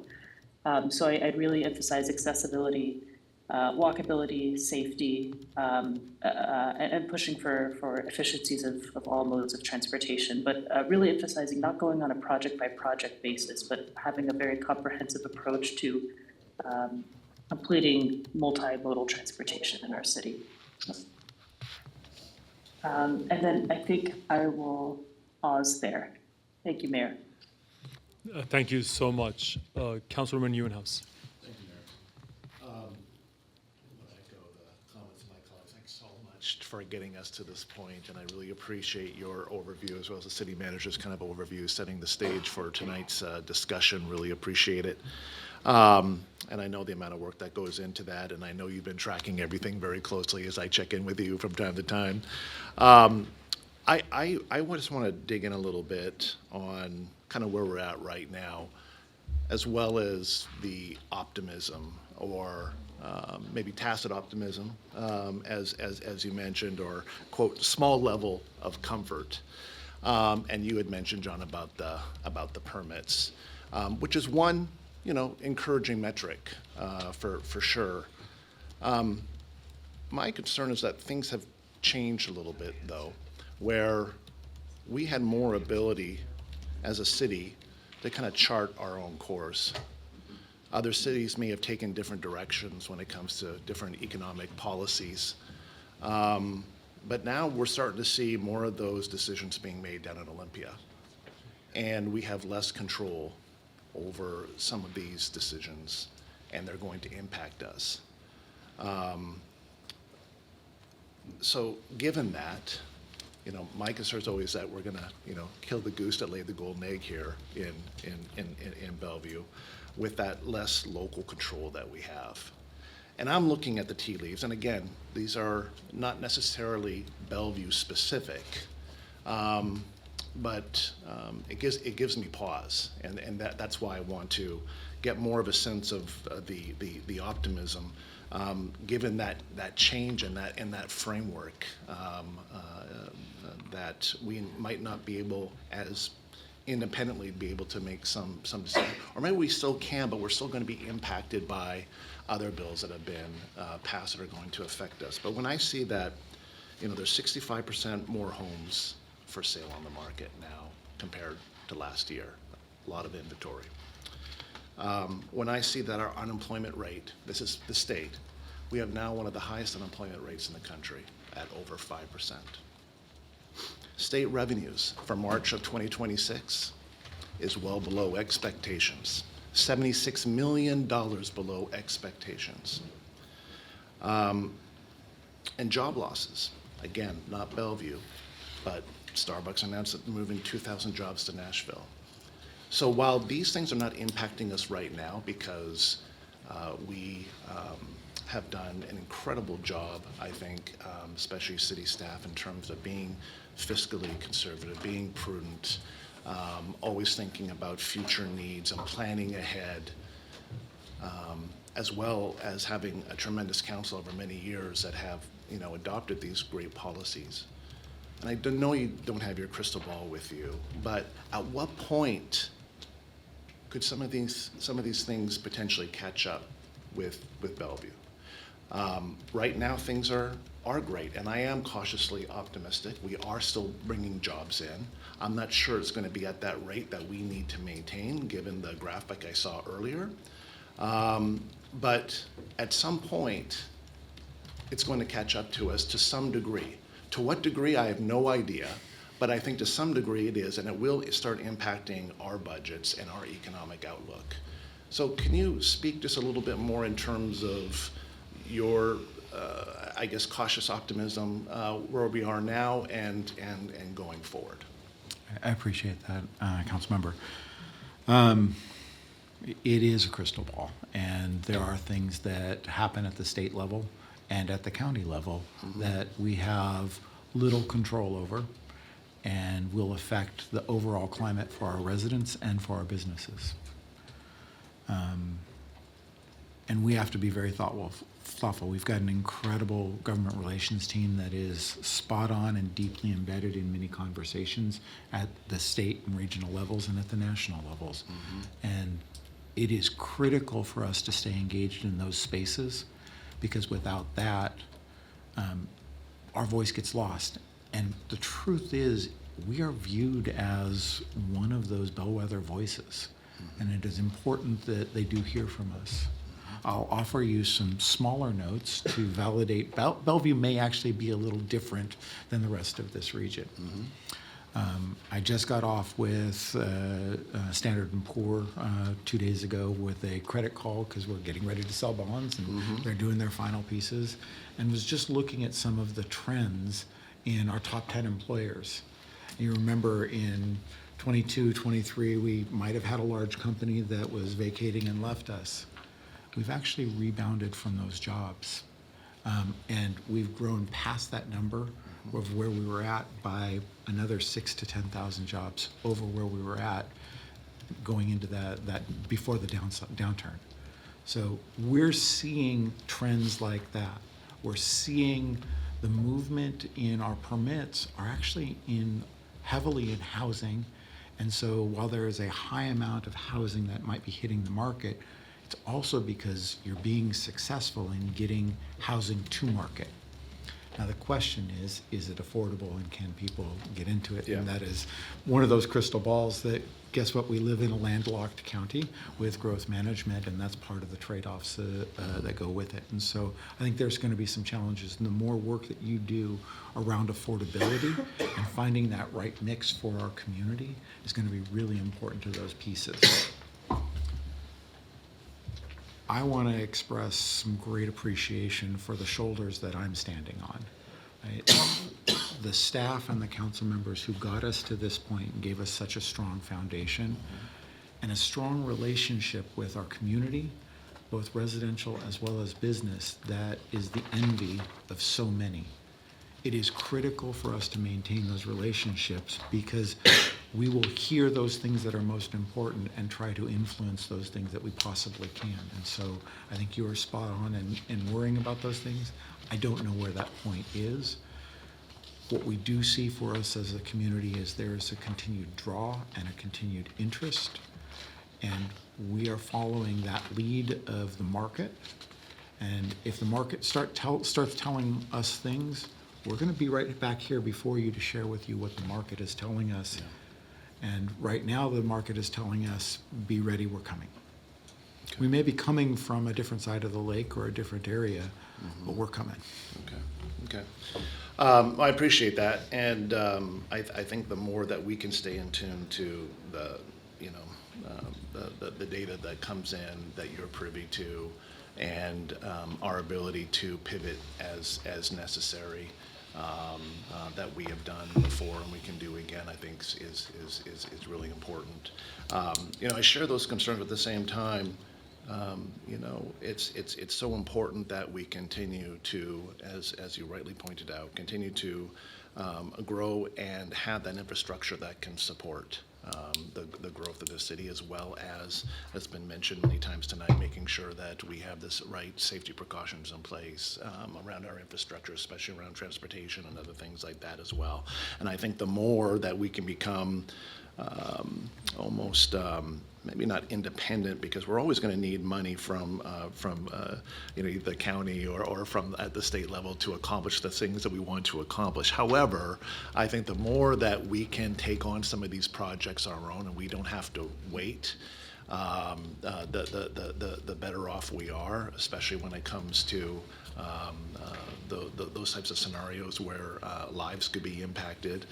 We don't want to wait, and we've always been a fantastic multimodal city. We want to continue to do that and keep growing out our bike corridors and pedestrian corridors, et cetera. All of that is really important. So the more that we can become or at least keep pushing towards those goals, I think the better off we are. And then one more question, although I think we're going to get into the funding sources a little bit later. But since it's been brought up, I'm going to mention it about those funding sources and well, I'll save it. But I want to get to understand why some of those funding sources were highlighted in the materials here, because some of them I have some concerns over, like Councilmember Sumaduria mentioned in terms of the tabs, car tabs, for example. And today I actually read a story that that there are 600,000 Washington State residents that do not register their car. They don't have car tabs. 600,000. Okay, a number of reasons for that, but the primary drivers are economic strength and the high registration costs. And my colleague's absolutely right. If you're choosing between feeding your family or getting car tabs, Plus, I believe it's Washington state law, you can't actually pull someone over just for expired car tabs now. So there's very little incentive to paying that. So I'm not sure that's a dependable revenue source for us, even though it's $20. Again, we might look at the Bellevue data and everyone's paying for their tabs in Bellevue, which I'm sure they are, because everyone living here is absolutely upstanding citizens and have paid for it. But this is one thing that I would love you to get into in terms of how you came to some of those I guess recommendations when we get into that a little bit later. But thank you. Absolutely. Thank you, Mayor. Thank you, Councilwoman Newhouse. Councilman Bargava. Thank you. I also want to start just by saying thank you for the incredible work so far and on past councils who have brought us to a place, and thank you, City Manager, for balancing those many plates and your different appendages, as John called them. Appreciate it. Before I get into the specific questions and comments, I do want to share the overall sentiment that I do feel a little bit requires caution. Our projections in job growth and housing growth, as set forth in our targets, is our best information, and over the last couple of years has been what we believe with conviction to be the reality of where we're headed. The last 12 months have been really tumultuous, especially in job creation and the nature of how substantially there is going to be a change in work structure. AI is really transforming many industries. Technology being a core part of our job growth here is also facing some of those challenges. So this growth of 157,000 to 228,000 jobs is something that we should put a very close eye on. This is just a word of caution for our sort of discussion as we get into it, because I feel like that input could be very volatile and unpredictable for us, and something that we should try to figure out. When you presented your materials, you talked about coming back in 10 years as a process to see if we need to validate some of our input assumptions. I know you don't really mean that, because if it changes, we will come back here right away. But I think we should create some cadence where we are creating a forcing function for us to evaluate in depth some of our planning assumptions for growth and the investments that are commensurate with those, because that, I think, is par for the course today. I also believe that there is a need for us to invest. I'm going to switch to transportation because that is the flavor of the day. In transportation infrastructure to support the growth that we're planning. We did a comprehensive plan in '24. We've done more things this year with HOMA and other things where we are increasing the intensity of development and the expectation of growth. And we need to make sure that we are putting our money where our mouth is. That one of the things that's really beneficial to Bellevue is this growth has been real. We've seen job creation happen in Bellevue, contra to some of the trends we have seen nationally. So we're very fortunate, and I thank our strategic processes that we've laid out, and much of the work that the city has done in economic development and planning that is paying us our dividends today. And also, in principle, I do support the idea of the primary mechanism TBD, and I think that's going to come in later into the conversation. So I'll just skim over that part of my notes here. But I do think that while there is the need, there are three specific areas where we need to be more precise in terms of how we approach the framework for our investments. The first, I think, is specificity for me. I think we need to be very articulate, not today maybe, but as we evolve this process, about where our money is going and why that is clearly an important and critical need for our city. That brings me to the second part. How will we know if this is a clearly an important need for a city? We need to have a framework for prioritization, and this is where my questions will come in a second. But I think this resonates with me strongly. We need to put safety first as the framework for prioritization.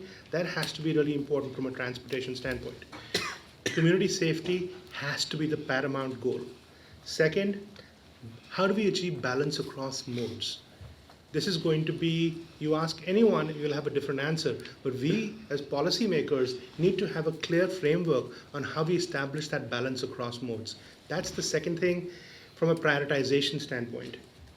Third, we have to make sure that when we make these investments, that we're focused on being able to measure the impact of our investments. So measurable public benefit has to be part of our core investment strategy, not on day 9 when the investments are baked, but on day 1 to say, how will we in the future measure the public benefit so that we are confident that we're making the right decisions on our investment priorities. Couple other things, if I can keep going. Please. I think affordability is the next key tenet for me. There is real tax fatigue in the community. It is a challenge, and we have to be very cautious when we put the burden of additional, whether it's $20 per tab or 0.1% increase in sales tax, everybody pays that. And it is incumbent, not just incumbent, it is our fiduciary responsibility to make sure that we have scraped the bottom of the barrel before we ask anybody to pay anything extra. I know there is a need for that. All I'm asking for us is to make sure that we keep that front and center in our framework for investment. I'm going to go through my questions. This is more educational in this sort of stage of our conversation. How have we historically prioritized our investments? And have we stayed consistent to that through that process in prior budget cycles? And do we know that we have achieved the outcomes for safety and reliability and equity through that process of the approach you have used in the past? That's my first question. Just a simple question. It's more a discussion question, John, to be honest. This is for us to help flush it out. Councilmember, our last 8 to 10 budget cycles have been built around our high-performing framework and our strategic target areas. We have focused in on goals and measures. I will offer to you they're probably more tactical measures than outcome measures, and we're working on evolving that to do a much better job for you and for the community. Are we moving the needle in a large way? That's one of the initiatives that our city manager is pushing all of us in thinking about that, so we could do an even better job of engaging around results to help you have the right kinds of resources. And when you're struck with the challenge of trade-offs based off of policy interests, those are going to be policy choices, but you want to make sure that the investments are actually producing results to move in those directions. Yes. And that is a high priority to us. We have used those frameworks. We provide, there is reporting that's available on an annual basis. We want to actually up that game to make sure we're seeing much more real data on a timely data rather than look back data. So we're working on those pieces to make sure that we've got that framework in place, and there's some really big efforts that we as a staff team are driving in that direction. But we actually have been using it, and why the STAs, or the strategic target areas framing, is such an important piece, because we're lined up towards advancing those, and we're spending more time talking about those collective investments rather than individual department investments. Because you can't be successful in transportation without police, without IT, without finance, without a whole bunch of other things. And that creates that environment. And safety, and this is one of the things you'll get more of a flavor of, there isn't a single project in transportation that doesn't improve safety. That's, unfortunately, it's the reality of it. It's really hard to differentiate, is this one more safe than that one? Every time you do anything, even striping, improves the safety of the system. And so they're looking at that next layer as well as safety, but that is a key function within that. Does that help get you started in that conversation? It does help. I do think that we should continue to, I appreciate that, do think we should continue to set what I would call strategic targets for each of these strategic areas, and then we can then, once we align on those targets and it resonates with not just us but the larger community, then we can actually measure our way to success and then rebalance our investments against that performance. That gives us a framework that is more performance oriented than intuition oriented. So that's one thing. Second question, and maybe this is something that I'm thinking this is an easier question. How have we balanced our funds across modes in the past? What framework have we used to do that? I'm going to save that for our second section, because there's actually some discussion on that. And with transportation up here, they'll be in a much better position to help engage in that. Okay. Two very quick comments. One other is, I think, when I think about transportation and the change in jobs and housing and all of that drives it, the change in how we move, transit being a core investment area, pedestrian and bike connectivity being a core investment area, the evolution of the automobile to autonomous vehicles being another core investment area, the idea of keeping the change in technology and human behavior at the center of transportation investments has to be part of what we're thinking about today. Otherwise, we're going to fall behind in that evolution. So You've our been reading our transportation- notes, sir. So I think that is another area where I would push for consideration here today. And then I've got some more detailed thoughts on policy framework and how we can actually create that, but I'll save that for the third part of our conversation. Great. Thank you so much. Deputy Mayor. Thank you, Mayor. Appreciate the presentation. Really good kickoff. This is challenging and stressful work. I'm already feeling it, and I'm just getting going on it. So thanks for all the hard work so far. I think ultimately, we do come up with a plan, and this is kind of the promise to just help ensure our community thrives. And I know that's something we're all certainly in favor of. So again, obviously more work to come, but a perfect start, really. And then I think too, as we continue through the process, and this has already been talked about, but I think it's worth emphasizing, just remaining transparent and community focused as we just move towards final adoption in November, hopefully, of course, before Thanksgiving, so we can all just kind of relax. So critically important. Two, our budget is filled with a variety of critical investments for our community, and like all investments, we want to be strategic, thoughtful, and careful. And like all investments, we want to get a good return.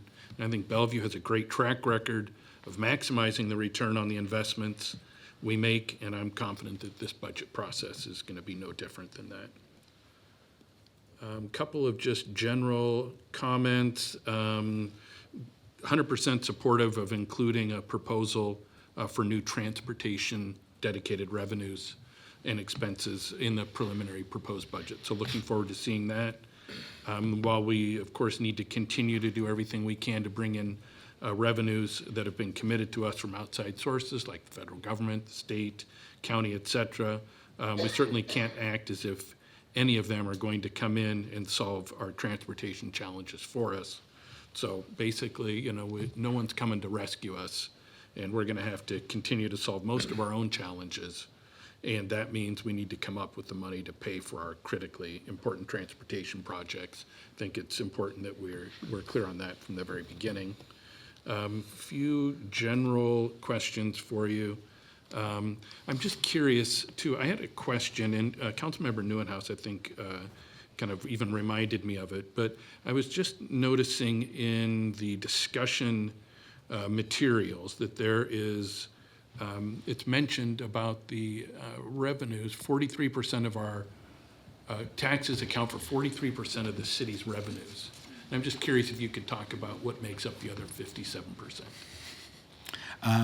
Number one, fees. Utility fees are actually a pretty substantial portion of our revenues.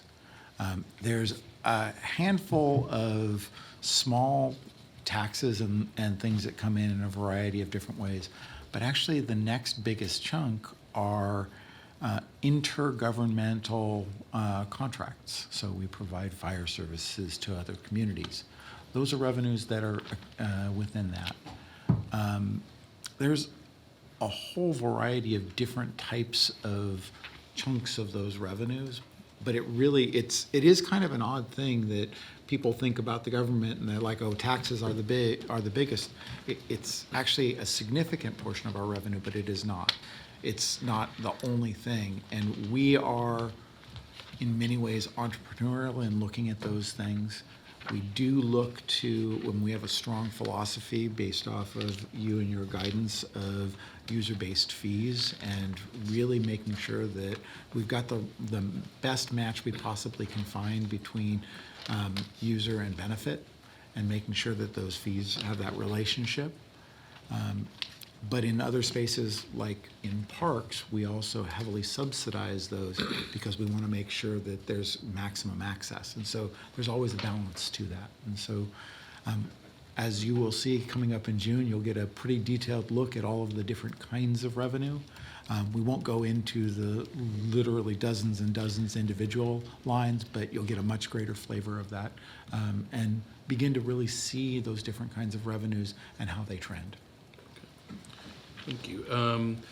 Two, just want to talk a little bit about our, the development activity, and that's one of the primary drivers of sales tax revenue. We seem to, as we've already talked about, have a healthy development pipeline. I'm just curious, what are we projecting the near-term development activity to do to our sales tax collections in the 27-28 budget period? You will definitely get a better flavor of that during the forecast. There's not a lot of growth in that space. We're trying to get back to a normalized position. We don't think you'll actually see sales tax on construction, much of it until maybe 28, 29. If you're thinking about that construction cycle, the permit activity is, the construction lags behind that about a year to 2 years, depending upon the timelines of some of the larger stuff.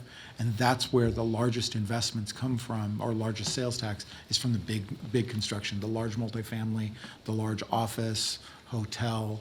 That's where you're going to see the biggest, and those probably are closer to 28, 29 rather than 27, 28. So we're going to see that more towards the end of that, which is why we don't see a lot of that growth coming in our sales tax revenue, and why our forecast will not likely have a lot of that growth, and it'll start to ramp up in those out years. Okay. So reason to be hopeful, but maybe not reason to start counting those dollars quite yet. Not ready to write those checks, sir. Okay. And, you know, when it comes to sales tax, is it possible to break it out between kind of the percentage that residents of Bellevue pay versus the percentage of sales tax that visitors to Bellevue pay? No. Do you know that? No. Okay. Just cross that off the list. Thank you. Sorry, we've tried that one. It's very challenging to know that. Okay. Just trying to kind of consider the overall tax burden on Bellevue residents that are coming. I say no, but we also make sure we are watching all of the various national evaluations and the regional and state evaluations that are trying to get some of the survey trends to help us in guesstimate that. And so we try and look at some of that information, but it is not a simple process to do that. And so we can get some alignment around different types. And I know tonight we're focusing on transportation funding gaps. So I'm just curious, kind of like, when in this process are we going to focus on other funding gaps, like maybe human services, arts and culture, climate, other things? So I'd like to consider those gaps and maybe others that my colleagues might identify, and any related funding tools for them. But are we going to have a deep dive on some of these other ones, and if so, when? Yes, and some of that's going to be up to you. We want to get through this cycle and then start, as we're stepping into 27 and 28. We think lined up with some of these conversations is your guidance and help in what are the next most important investments. We have some things that are expiring and some opportunities that are before us. Those aren't your only drivers, but you don't want to lose sight of those. And so we know that 27 and 28 are going to be discussion years about first getting that lineup on the priority, understanding the results and the orientation of what we're trying to get. What do you need to be able to have those conversations and to engage in the right levels of discussion? And what are those factors? And so part of tonight is teeing up that, yep, we need to look at this thing right now, but you are absolutely right. 2027, 2028, 2029, 2030, there are a series of conversations and engagements with you and the community about what's next, how are our current taxes and fees performing, how is that working, is it producing the right kinds of results, are there changes to our overall operations feeding us through that process? But we're going to have to engage with you, and I'm looking to our city manager about thinking about that timeline, because we want to make sure that we're meeting you at the right spaces for those. Okay. So, and maybe not like a super deep dive, but I do think that those are areas that we really want to be focusing on now. And we should expect that as we do our community engagement, that we're going to hear from the community about these other various gaps, and they're going to expect it to be addressed. And I would like to at least have some broad information on other funding gaps outside of transportation. Yes. So, okay, great. And then too, I appreciate your email that we got earlier today, kind of regarding the goals of this workshop. Complete with the typo in it. Yes, noted. I was gonna let it go, John, but. I'm going to you're own up. that. Thank you. I copied and pasted to the wrong location. That was all on me. We got, at the beginning, just kind of a schedule of upcoming touches to the budget process as well. And I hope that we can have that same kind of information at those points as well. So what are we looking for? What are the goals of each of these other various topics? And that might help, Okay. I think, with some of the planning. And then too, I think just kind of generally, while we are generally need to rely on ourselves to, fund the priorities of the city. I think, we're going to be looking at our federal ledge agenda. We're kind of having a download from the recent session in Olympia. And so, 70,000 new jobs to Bellevue by 2044. We need to rely on our partners like the federal government, the state, county, Sound Transit to accomplish that goal. And I know we've got the ledge agenda, federal ledge agenda coming up and the downloading on the session. But as a part of that process and this budget process, I think it's important for us to keep in mind how important it is that we have the support that we need and that we deserve at all levels of government, and we continually advocate for that support. So look forward to continuing the process. Great work so far. Thanks. Thank you, Mayor. Thank you, Deputy Mayor. I agree with everything that my colleague has said. The only thing that I am struggling is your answer to Deputy Mayor questions about other priorities. I think and let me say what I'm understanding, and then you correct me if I'm wrong. In the first section that we are talking about comprehensive plan and long term, you are saying out of the comprehensive plan, we are realizing that transportation is the most important thing that we need to address. Common sense. We talk about it in comp plan, we knew there are going to be issues, and now we need to, after approving the comp plan, approve that.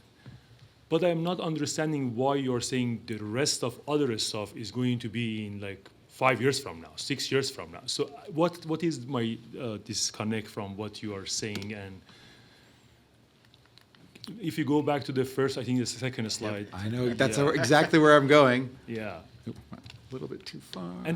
And while you're bringing the slide, we didn't do that 2 years ago. Like, we didn't say we talk about, like, pick one topic. We talk about public safety now, and then we talk about sustainability and affordability and housing and all in 5 years from now. We just said, hey, this is the whole budget.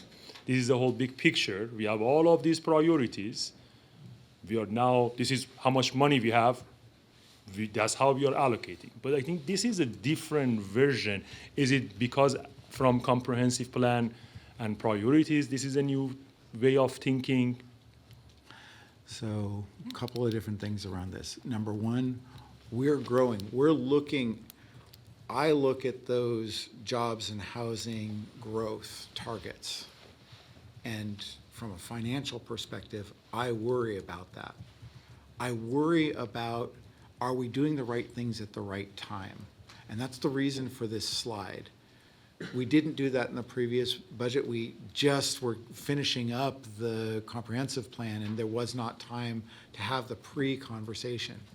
You've engaged as a council very deeply in some big policy discussions, and we're bringing back the realities of those policy discussions. Now we've got the next series of decisions that need to be made. But if I'm thinking about this, the reason why we think some of those other things, if we're thinking about the top row of the long view, as the growth starts to happen, the first thing is the construction. There's not as many humans that are going to be coming in. We're going to see some of that growth. It's going to be fits and starts. We think that about the 6 to 8 year point, we're really starting to realize the benefits, and we need to be ready for that point in time. You don't start all of those services on day one. You want to time those a little bit closer to the matchup with the people coming in that growth so that you're getting the right mix of timing. There's a little bit of art and science to that space, but that's part of what we're teeing up in this conversation is we know we have to have those conversations. What are the most important? What kinds of lead times do we need to get in there? As we think about the planning and levies, what are the touch points where you've had the opportunity as council members to weigh into some really big community discussions and help us make sure that we're asking the right questions on your behalf? So parts of this is an evolution and growth of us as a city. We're taking a much more holistic path following the guidance of the comp plan that just got adopted and now starting some of those big visions. Yeah, very good point, because a lot of this is new for the council. A lot of it is new for the council. We heard from you in the last discussion about the budget that it was important to understand kind of what's out there in the future as we're bringing you investment decisions. So we're trying to get into that pattern of sharing a little bit more about what we're thinking about at the staff level and the department level about what's coming at us in the future, to give you a sense of that as we focus on transportation in this biennium, perhaps. I also want to note that in the regular budget process, we will be investing in the strategic target areas and those functional plans, right? So you will hear that as well, because it's part of our decision-making processes in developing the proposed preliminary budget, is what part of the action plans in those updated plans, or those strategic plans and the functional plans, can we invest in to move those forward? I do think in this process, we will hear from you, well, how do we think about bigger investments in some of the areas that the deputy mayor asked about? And those are conversations we need to have with you, because we likely won't be able to invest big dollars in them without new revenues, and that's where you all get to balance on that balancing beam to help us understand what's affordable, what's a priority, what's a value to the community, if you want to look at a broader set of revenue sources. Okay, great. I think I'm getting to where we are. So you said those conversations should come, how the public knows that they need to inform their council's members, their priority, that when we as a body know all of those inputs and then let you all know, okay, we believe there should be an extra investment in public safety for some reason. There should be an extra investment in human services. There should be an extra investment in sustainability, or everything that we have heard. Where that process looks like, or how that process looks. John can add to this, but the first we continuously hear from the community through the budget process, so over the next 9 months, right? But we'll have the public hearings. We'll have our forecast, which will then inform us about how much we think we have available to spread out. And then as we develop the preliminary proposed budget, we'll be thinking about what are the potential options that could be brought forward. When you get in the fall conversation with the public hearings and the debate about have we made the right proposals to you about where to put the money, you will have the option, and we will be responsive to you in terms of new revenues if you want to consider them for the things that we haven't been able to accommodate in our proposed budget. John? Where you'll also hear that, and where you have been hearing it, over the last year in the functional plan discussions, as you're preparing to adopt, and in those functional plans, they actually have specific strategies and investment strategies to move the needle. You're hearing from the public in those spaces. We're hearing those things as well. So those are the foreshadowing of what's important and the next sets of investments. The more specific 2-year timeline of investments that a budget process is starts to get more targeted. This particular cycle doesn't have a whole lot of new revenues, and we see that there's a gap that needs to be addressed immediately and to tee you up for the next ones. And so your question of how does the public know and when do they get engaged, They get engaged in the functional plan, they get engaged in the budget process, which we actually have we have an extra public hearing that most communities don't have. When we do a public hearing, when we're talking about revenue, most cities don't do that. That's an extra space where you're getting input, we're getting input before we're actually writing the budget document. Great. That was just section 1 and is 806. Then section 2 is transportation needs, and then the funding tools for addressing those needs. So we will be back in 14 minutes at 8:20.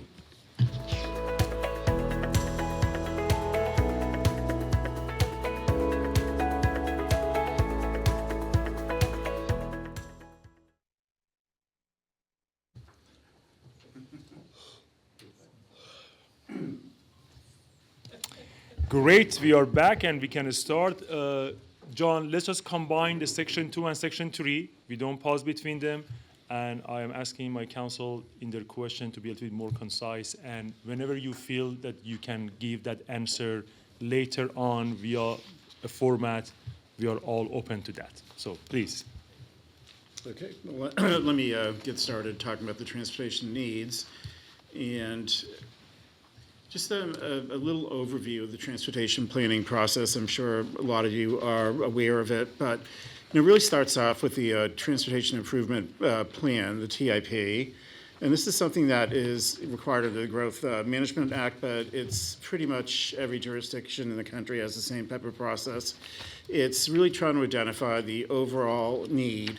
It's in a 6-year time frame here, but it's not fiscally constrained. It's like, what is it, everything that we need? And in the case of Bellevue, during our TIP, we do have some cost estimates in it. It was about $1.7 billion. I've never been in a community before where it wasn't over $1 billion. There's a never-ending need for transportation. Everybody knows that. And then the second aspect of it is our new mobility implementation plan, where we are trying to take that whole massive amount of need, apply factors to it that are used in ranking, and from then come up with a transportation facilities plan, which goes to the Transportation Commission, but the council ends up approving it every time we do it. So do it every 2 or 3 years when conditions change. It's fiscally constrained. It really operates off of past history of the amount of revenue that we get. We can assume a certain amount of grant money, for example. We've got the levy. Even though it expires within the 20-year period, we can assume that it's going to end up going forward. And when we try to figure out what gets into that 20-year transportation facilities plan. And then finally, there's the CIP, which you will be adopting. It's a budget, and it allocates funding over a 6-year period.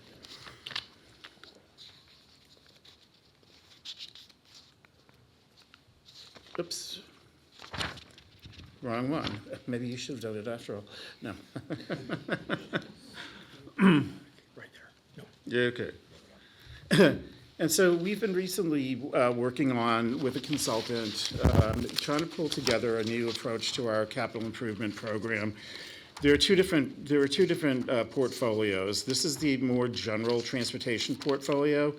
It's actually called Transportation, Safety, and Mobility, because we really want to make it really clear that safety and mobility are key factors throughout all the different, we're calling them categories now, but that may change to programs later. Vehicle mobility is primarily intersection improvements that are needed to accommodate the growth. Bike ped is figuring out the connectivity and accessibility throughout the city for bike ped projects. The high injury network, things like that we're taking a look at for safety. The third one being mobility, neighborhood mobility, which was in some ways a catch-all because there are a lot of smaller projects that just don't compete well with the other categories. But there are things like traffic calming, and Safe Speeds Bellevue falls under this category as well.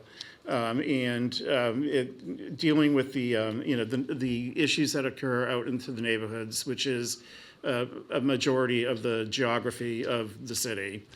And then finally, major projects, and a good example of that would be Spring Boulevard and the final connection for that. It's huge, and it's a big project. It's going to have to get funded in some way. But again, it can't compete with some of the other pedestrian mobility projects that are out there as well. They're bigger. And then finally, we've got preservation and reconstruction. These are things that don't make it into our operating maintenance budget. Rockery projects are a good example of that. Westlake Sammamish Parkway, which is a reconstruction project. And just keep in mind, too, that some of these projects will overlap into multiple categories. That's the nature of them. And in your materials, there are illustrative examples of the type of projects that we're talking about within each category. And staff has been spending an awful lot of time really prioritizing this based on several factors. Safety and Vision Zero is one. Capacity and growth is another. Multimodal mobility is another.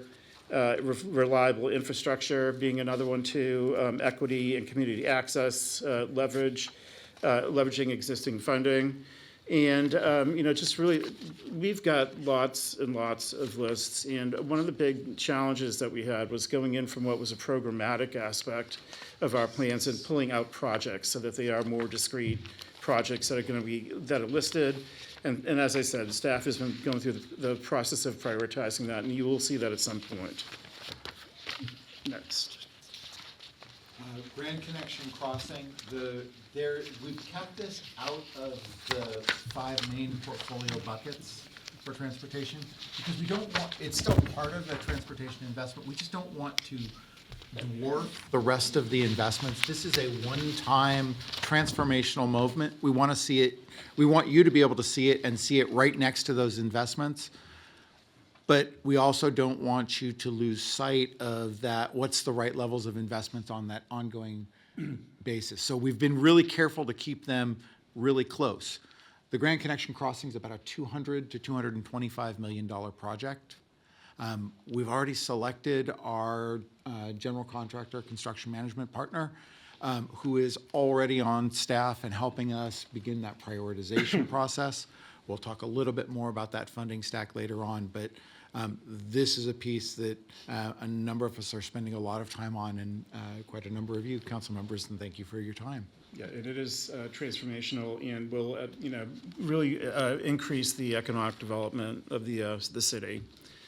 And then this is just what we're showing. We put the categories that we came up with into the current CIP, and that is the distribution of where those numbers end up. That's not necessarily where I would like to see it end up, but that is right now what we have. Next slide.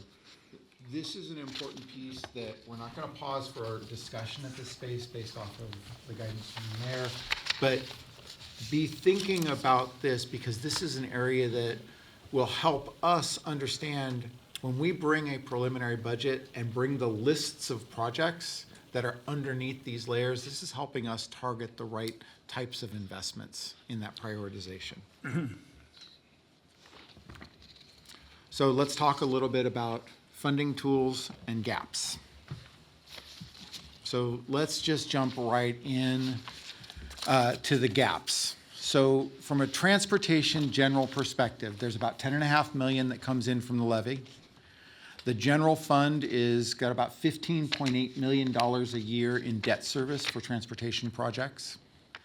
There's about $3.2 million that's coming in a year on average for fuel tax and impact fees. And then the transportation department is very successful in the grants environment, and we usually end up with around $10 million a year in grants.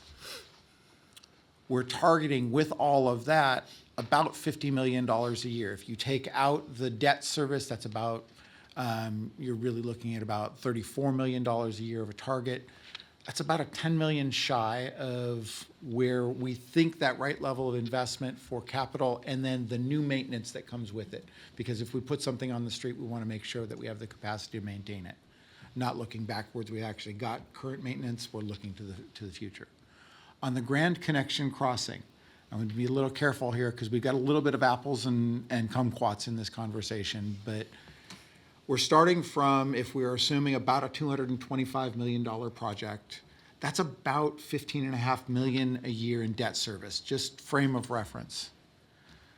Our existing general fund and a little bit of a contribution from our friends, partners, we're at about $46.5 million of funding that's already contributed to that.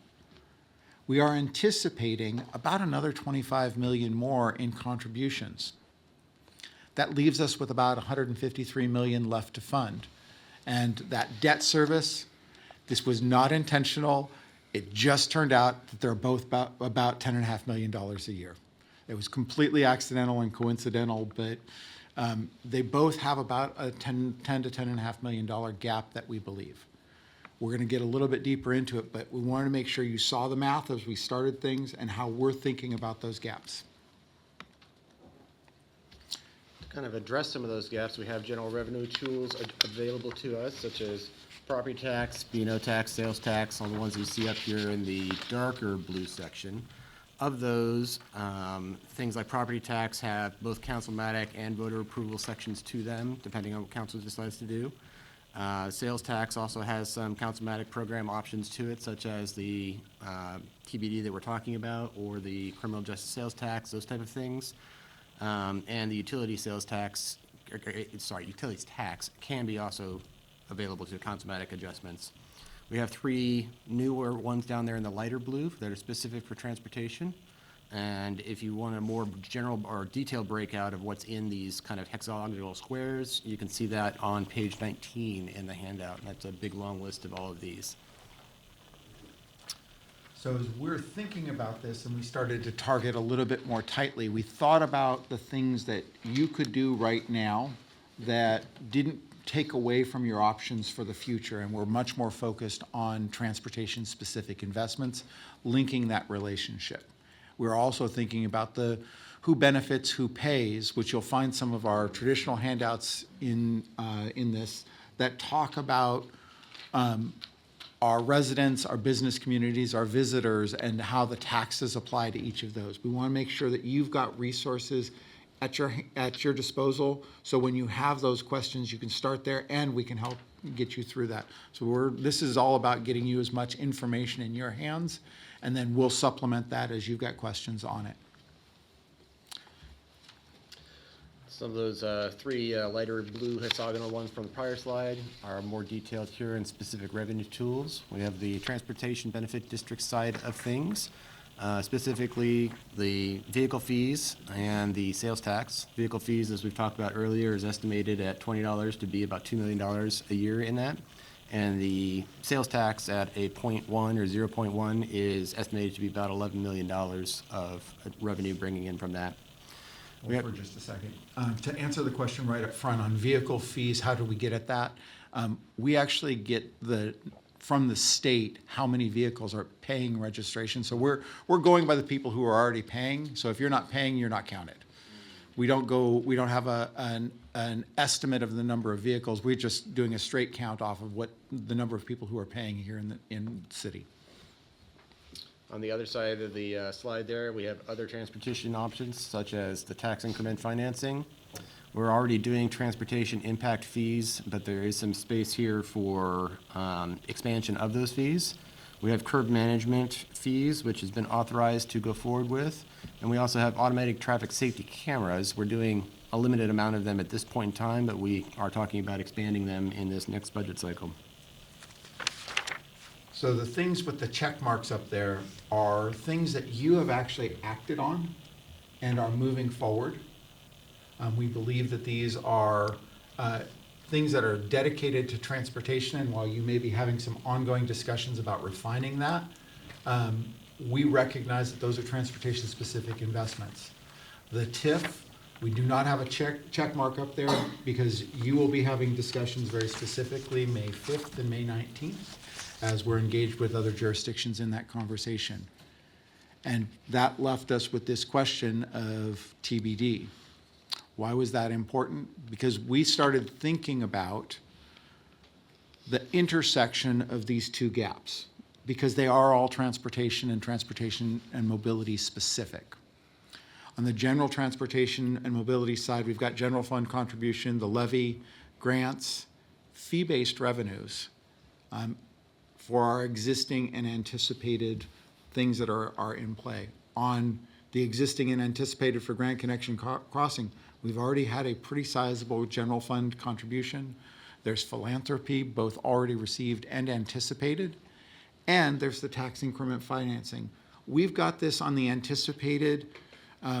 We're hoping that this goes forward, and we have a strong belief that there's enough movement, and we'll be looking forward to your deliberations. But that really says, is there a way to get at this gap?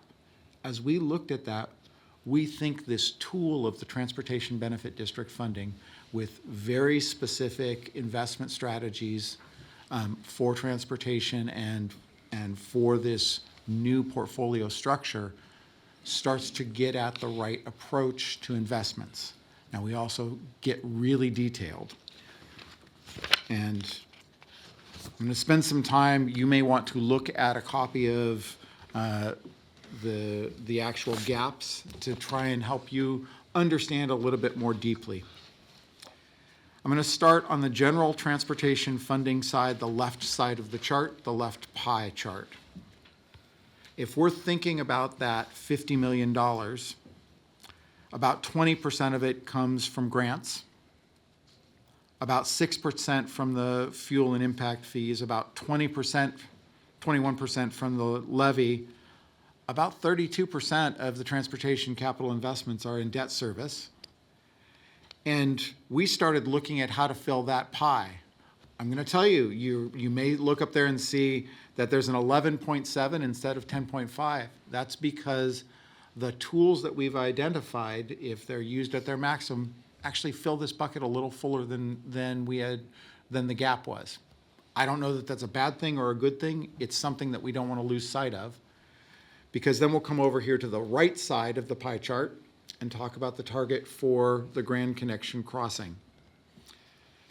If we're looking at this, the initial dollars that have already been targeted or identified is the general fund at about 20%. There's a little bit of received contributions, and then about 11% of anticipated contributions. And then I'm thinking about that debt service or the cost of the debt service. And then I look at how to fill those gaps, and that's what we'll talk about in the center. We're going to start with the left side of that stacked chart, and if we're thinking about that, those user-based fees, so the curb management and the automated enforcement, after some initial repayment for the startup costs associated, you get to about an average of about $3.9 million a year that needs to go back into that transportation's system. And so we've identified that as the first portion of meeting the gap. Then we looked at the Transportation Benefit District revenues, and we looked at it from a standpoint of what we're hearing from you and from the community, that the Transportation Benefit District should be a majority supporting the general transportation and mobility needs, and to a lesser degree, the Grand Connection Crossing. But we still have to be able to balance and be able to meet debt service.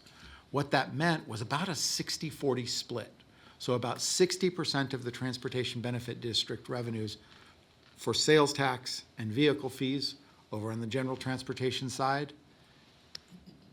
And over on the other side, it's about 40%, so that $800,000 and the $4.4 million for sales tax. What you see below sales tax, the tax increment financing, that's the equivalent for debt service purposes. We think there'll be a little bit of grant money that'll come in over the life of and are counting on a little bit of grant money coming in over the life of the project.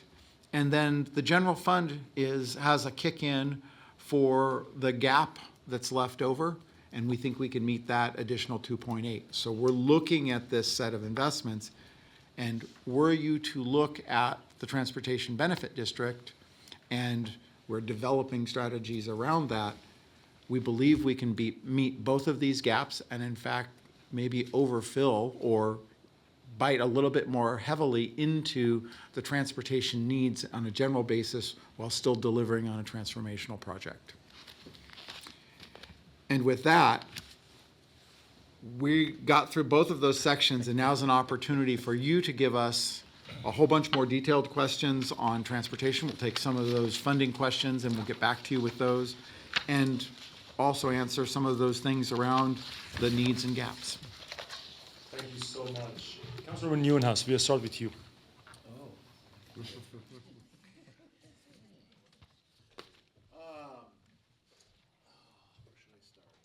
A role model for every other council member. Thank you. I appreciate that.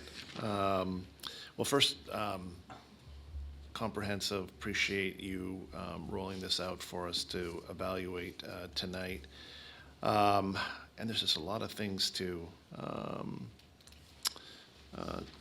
don't know, take into consideration.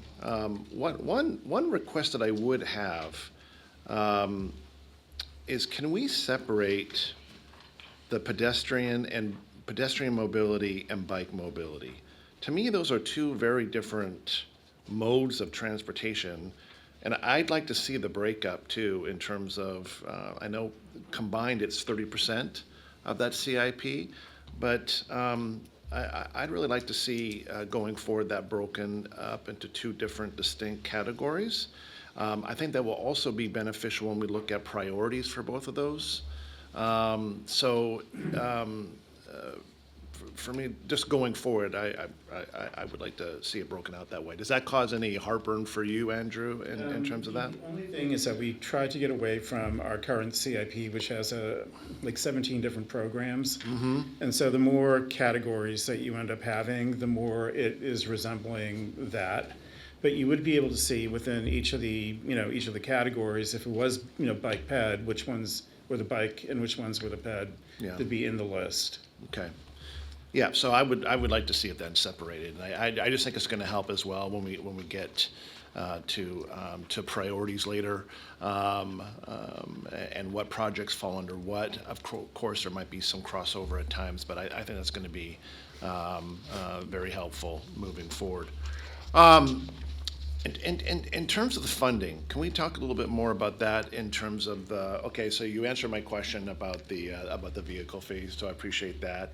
And then the sales tax. I'm not sure you're meaning this as a recommendation, but it's, are those the right two mechanisms? How did you land on that, and why? I know it's going to get us to the goal of addressing the gap, but can you just go into a little bit more depth? Very quickly, because I also heard it from a number of members. Yeah. And we'll follow up with some more information. Okay. But as we thought about this, one, we had to have something that you were able to act on quickly, that was dedicated in purpose and function, and could actually solve the problem. So it was timing, it was result, and it was actionable. Okay. And is that the right mix? There are other tools and other options out there. We thought that this was an expedient approach that gets at that and provides the kind of linkages and controls. So then I'm assuming then you're thinking councilmanic for this then, rather than taking this to a vote. It's fast. Is it fair? It's affordability is the number one thing I hear almost every other day. And I know I might be a broken record on this, but there are a lot of families that are hurting, that are challenged to remain in our community. I think there's an absolute recognition that Bellevue needs to make these investments, that they're critical to our future. But I also recognize the fact that a lot of people are feeling very tax fatigued right now as well. Getting back to the conversation about the county and the state, et cetera, plus what we do. There is, and then all the levies that are coming up that you mentioned as well, they are feeling very tax fatigued, and I think they really want a voice in that as well. They want to be able to vote on what I think what we're going to be funding. And I think as long as we have that right list of priorities and why we're doing it, I think the public would agree that we're on the right track. If we make the decision to move forward without their buy-in, and I know you have the engagement piece next, which I'll wait. I've got some thoughts on that, but that's the true engagement when we're putting it to the voters for me. That affordability, when you consider that, we're one of the most expensive places in the country for groceries, for restaurants, for housing, for across every core metric, it's really impactful to every household for sure, and it's getting increasingly more challenging. So that's kind of where I'm headed right now, and I appreciate the fact that you're absolutely right. That's going to get us there fast, but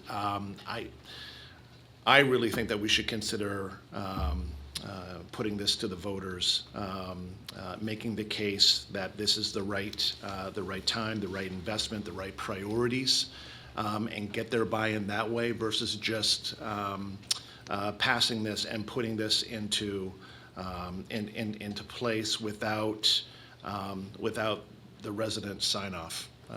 That's kind of where I'm coming from on this, and I believe that in this case, in this climate, in this environment right now, I think we would be better off as a council doing that, and I think the voters of Bellevue would appreciate that as well, to have that say and that buy-in.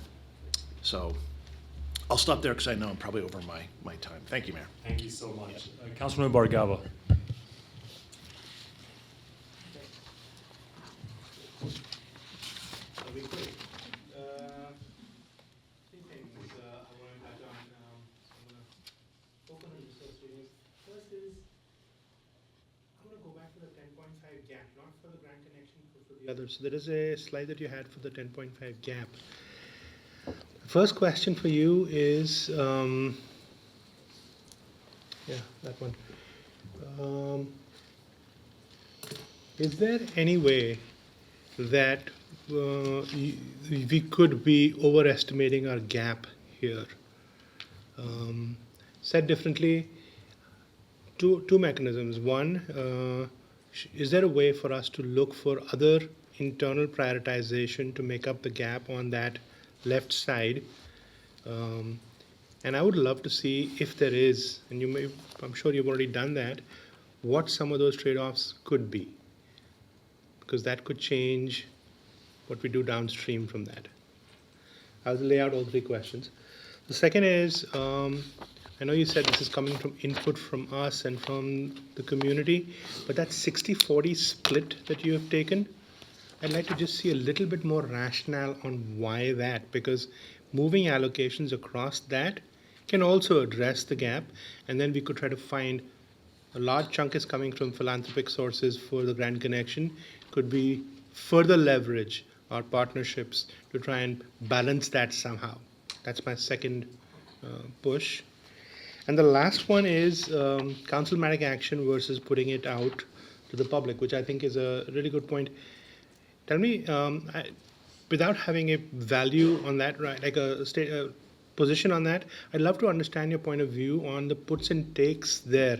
Because I think if I read this correctly, you can go over $20 after 24 months, or you could go in with options if you take it out to the public, to the residents, and we could see a larger willingness to pay there that could actually bridge some of that gap more effectively. So I just want to understand from your perspective, and then there's a timing trade-off there. So what are some of the puts and takes that you've already thought through so that we can come up with a point of view that is more informed on one or the other approach? That's it.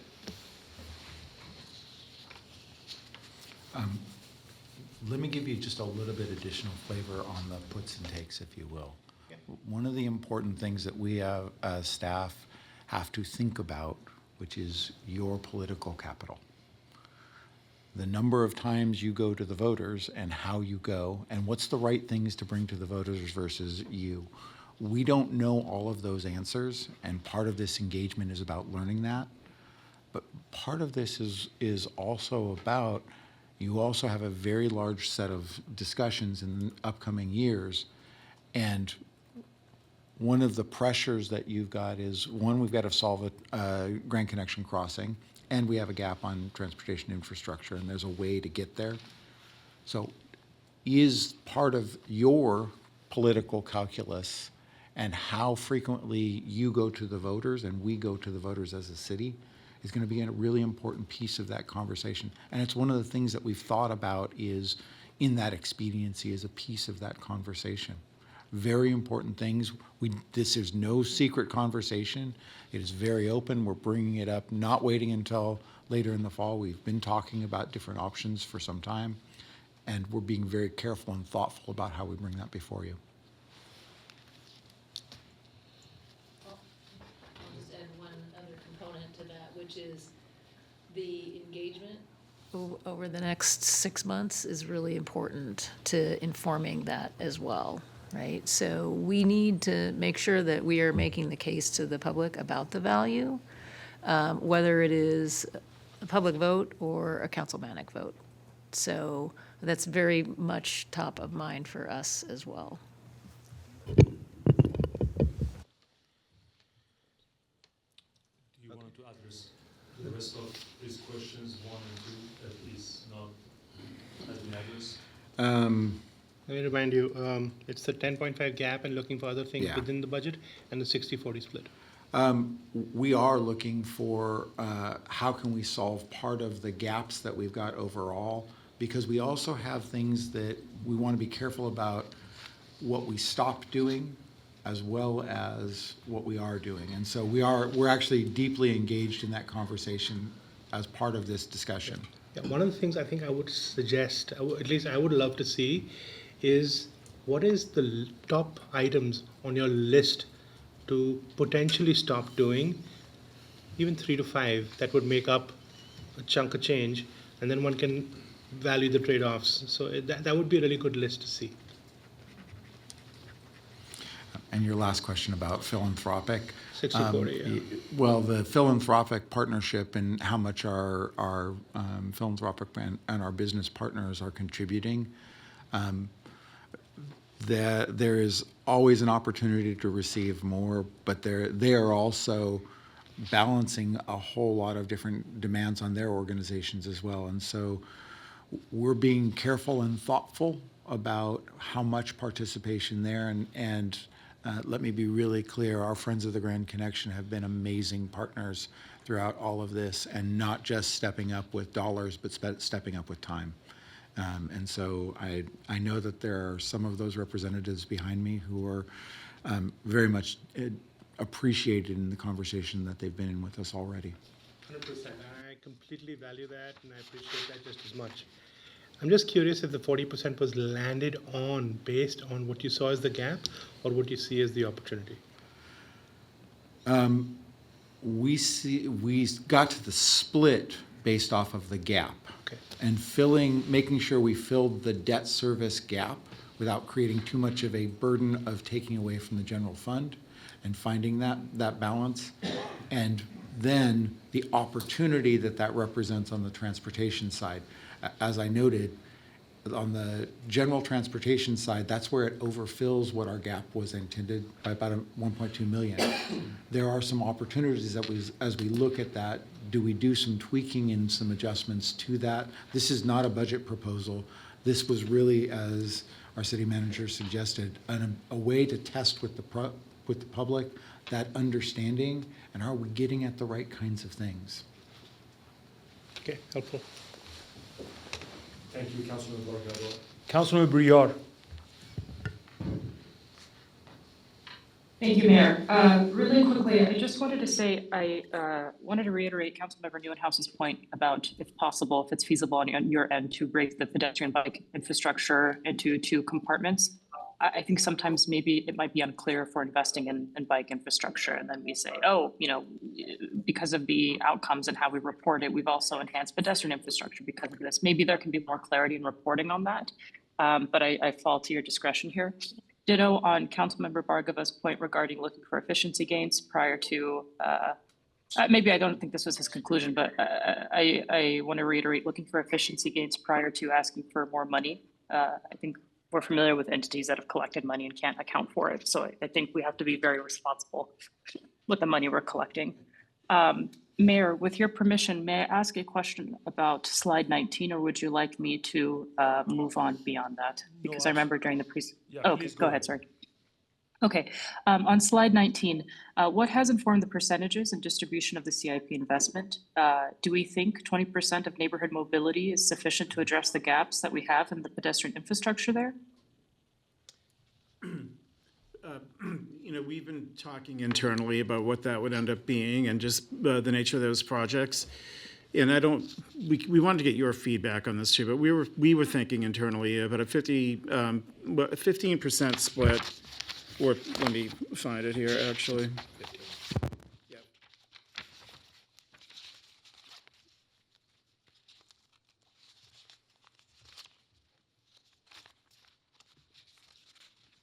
Try to find a slide. Sorry about that. Take your time.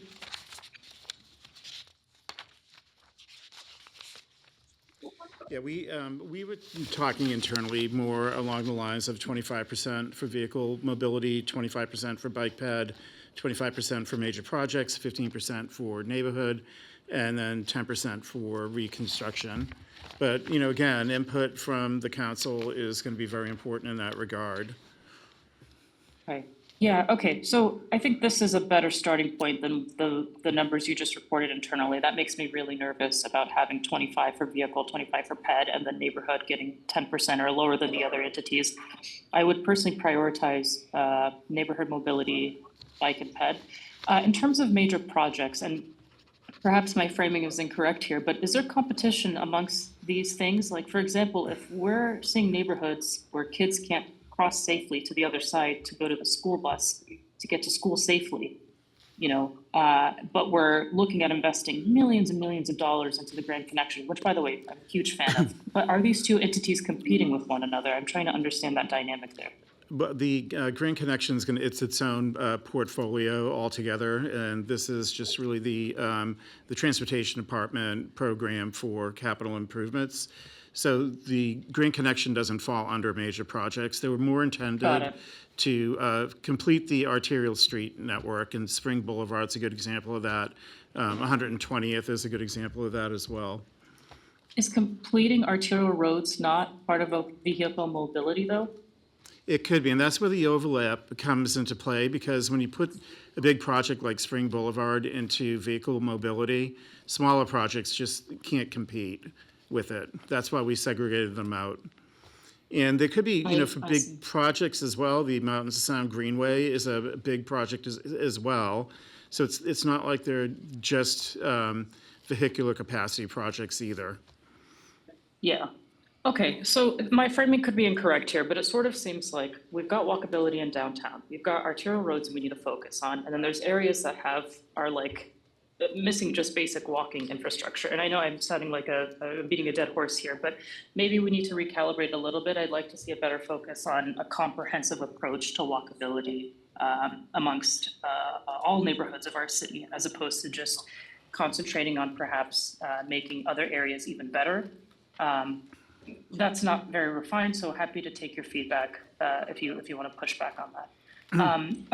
Another question I had is that we have the Grand Connection crossing. The gap for this is 10.5 million, as it is for the other gap. But perhaps this is an out-of-scope question. I thought TIF resolved some of this. I love the TIF because we're borrowing against future taxes as opposed to increasing or introducing a net new tax to our residents, many of which are cost burdened and struggling to make ends meet.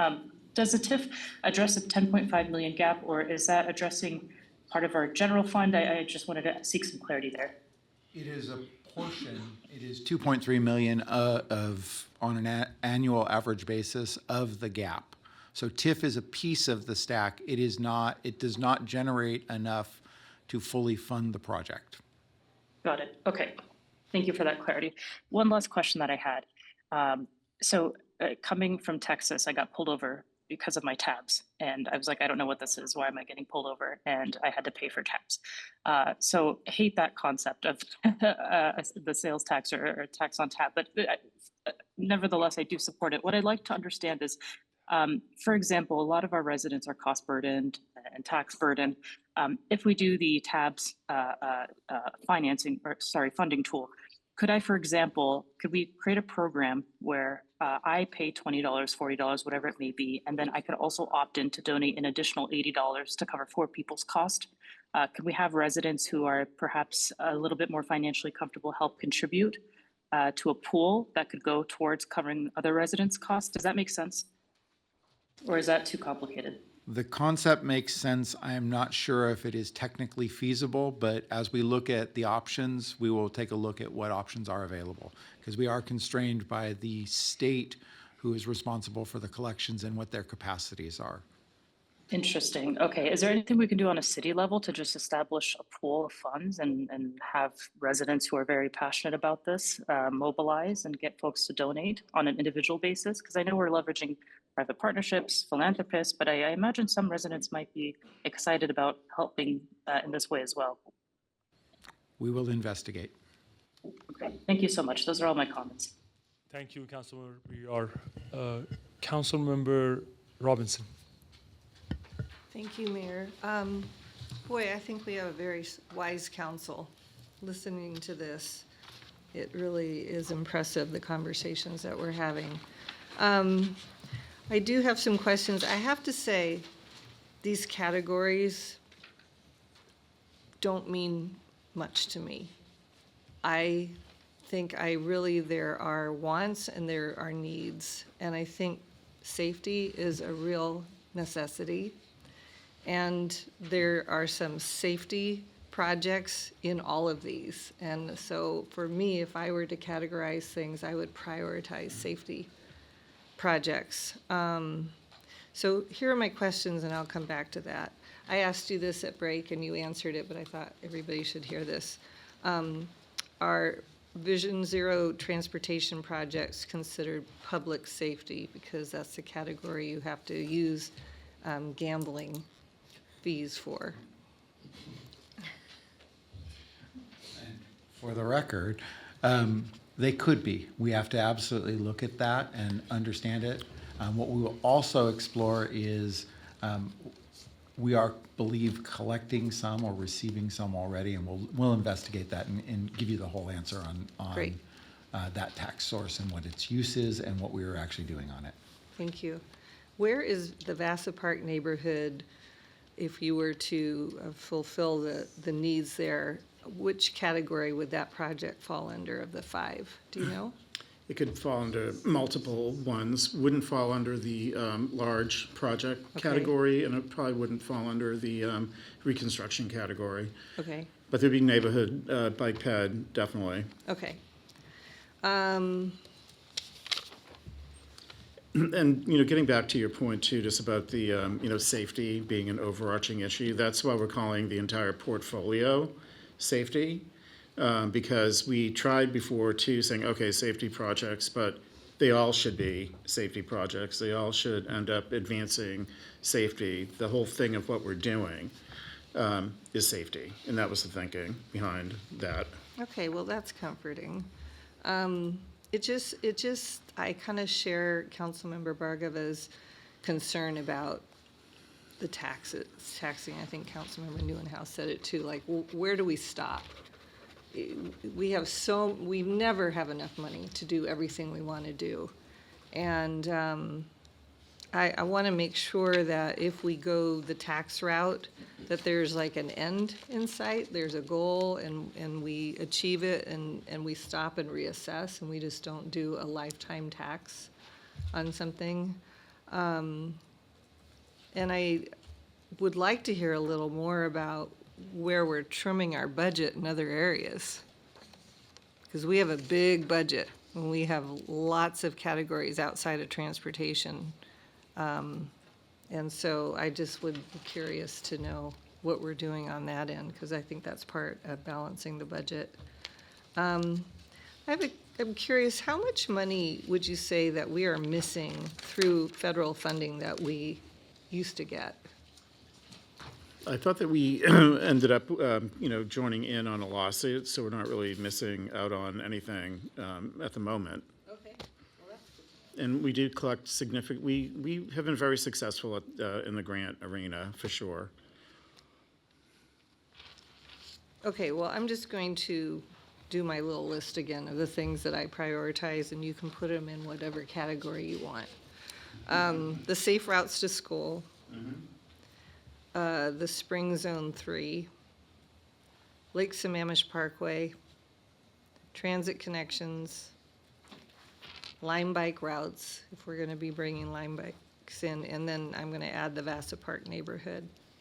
So I think that's a real significant safety project. Thanks. Okay, thank you. Oh, sorry, one more. Councilmember Neuenhouse talked about, and Councilmember Breyer also, about the separating of pet and bike projects. Can you just tell me the pros and cons of doing that? To me, it's an additional category when our big goal was to try to reduce the number of categories in our CIP. I'm sure it could be done, but I think you'll see different proportions up there as well if it does happen. But we'll take a look at all the projects that are in that category.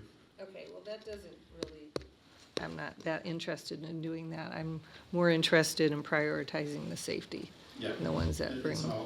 It should be all safety. I know, but to different degrees. True. I mean, seriously. Yeah. Okay, thank you. Thank you, Councilmember Robinson. Councilmember Smadaveri. I almost lost my thought. Everybody's question was so great. So I'm gonna try to loop back with my brain a little bit, thinking just land on tax right now, right? So I counted for the B&O taxes, 20 items only under B&O. And with Councilmember Newhouse, I said, I believe that we should be not only affordable for the residents, but also affordable for businesses, for the people who want to invest in our community. I just think that I think we can think about how can we avoid add barriers for a micro or small business to be part of the Bellevue community, because I think their voice is important. So I would just want to put on your radar too.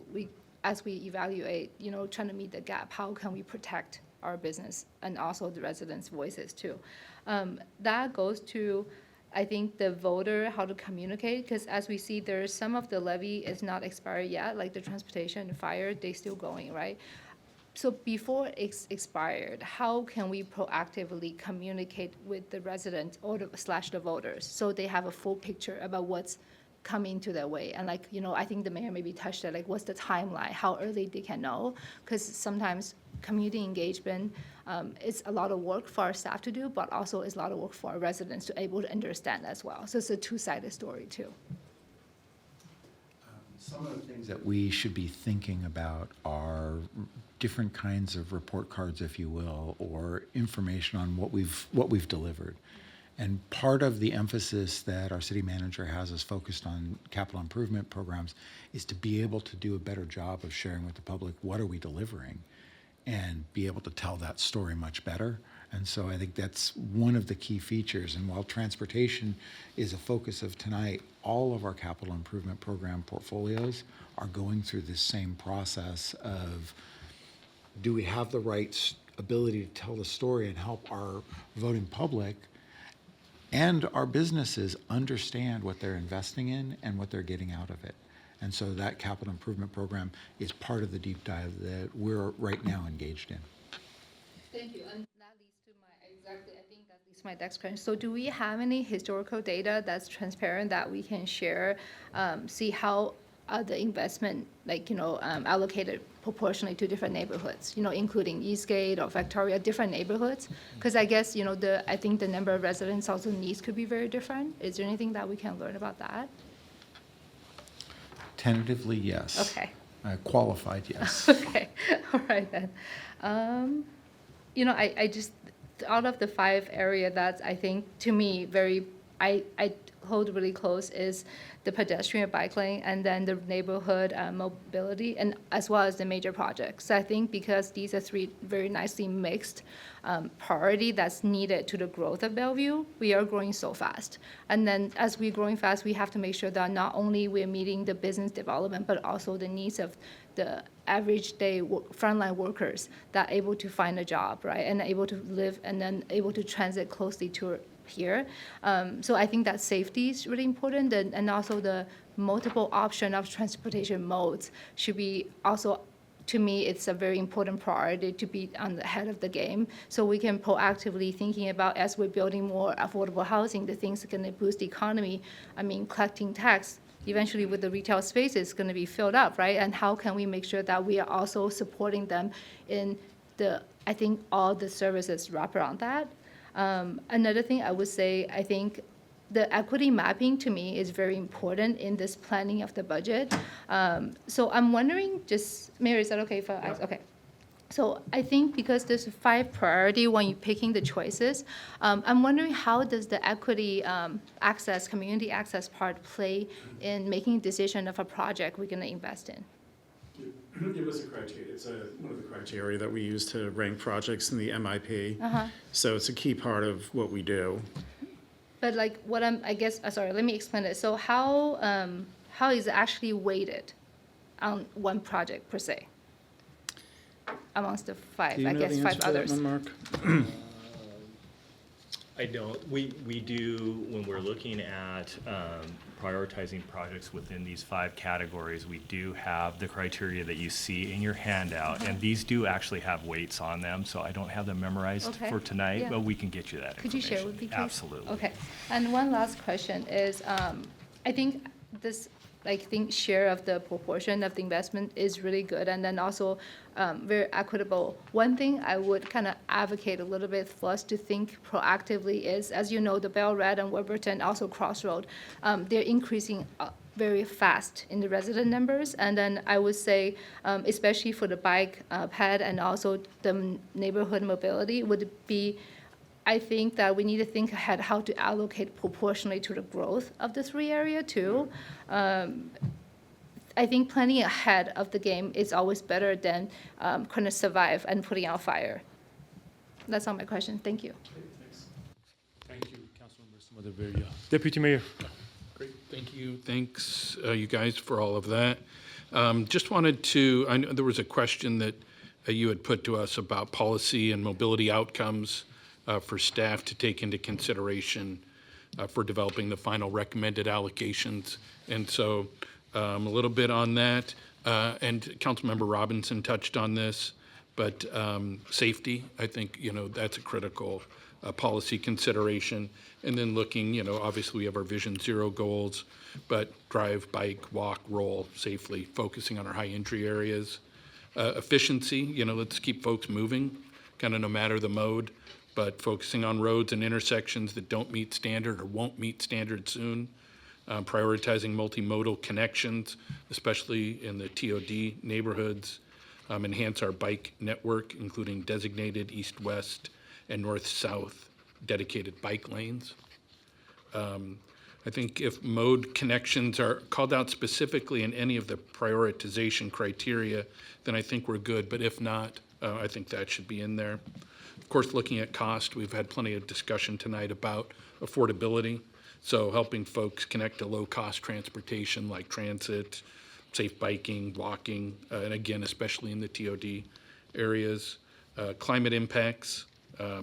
So any way we can kind of improve transportation options that are climate friendly, I think that should be a policy priority.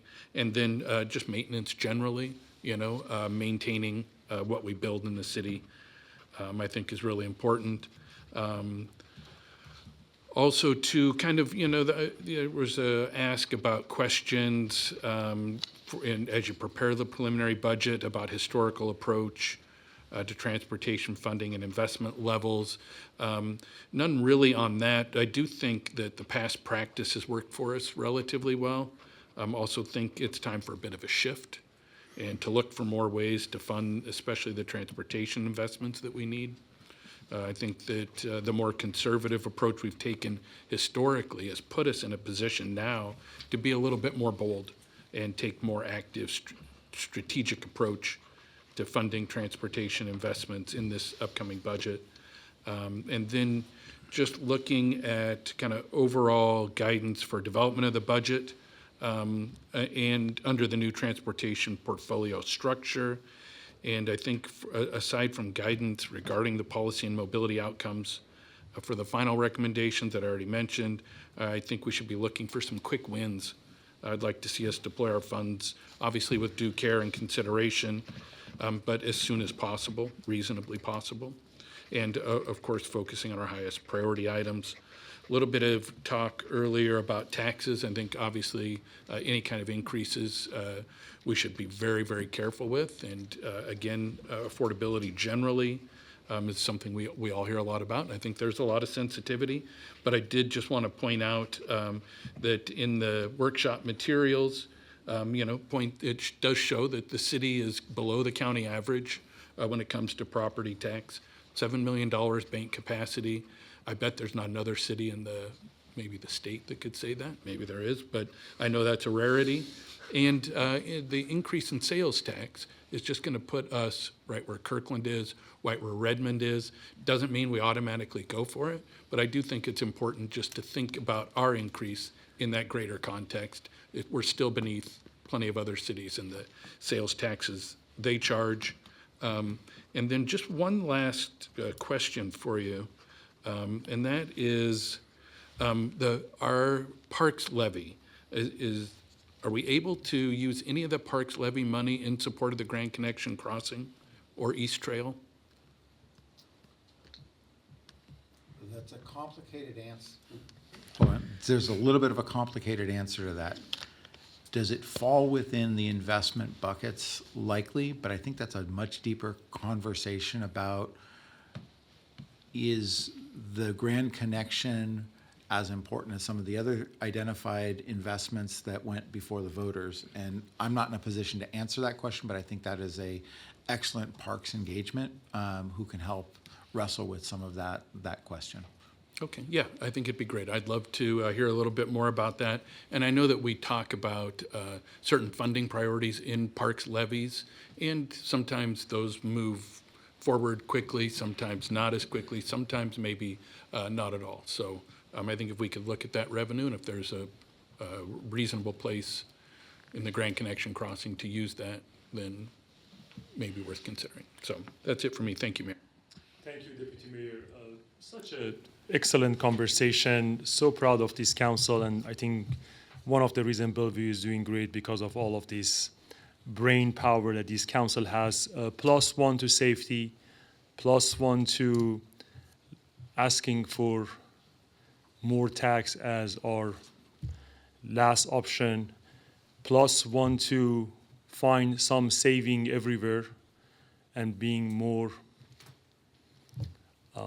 conservative in our budgeting, +1 to metrics, transparency, and accountability, where the people are paying, where their money is going, and what benefit they are getting.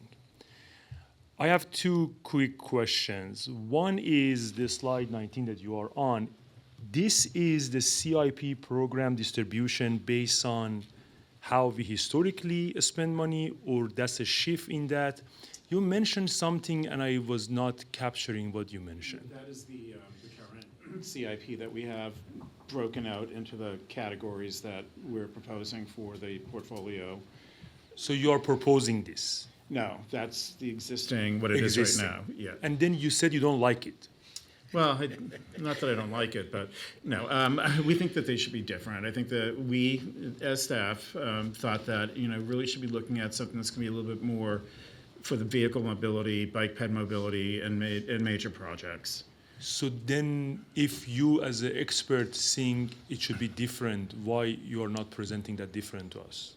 I advocated for showing what I want. I didn't make the deck. No. We're asking to see your recommendation. Yeah, and I We think read this- it off, right? Yeah, and I think this gives context of if we were to apply today's capital program to the proposed 5 categories, this is what it would look like. I think that, yes, we probably should have spoke a little more strongly to what our recommendations going forward for 27 to 32 is. And as Andrew mentioned, we'd like to see, we're recommending more of a balance between vehicle, ped, and major. Neighborhood at 15%. One thing to consider with neighborhood projects is they are smaller in scope, so you get more of them for a lesser percentage, and then preservation at 10%. And that's what we're building our project list off of right now. I'll just add one other thing to that, which is, again, with the engagement, we want to hear from the community, and we want to hear from the council. What are your priorities? So there's 3 components to this, right? So what is their professional recommendation based on the evaluation and the criteria?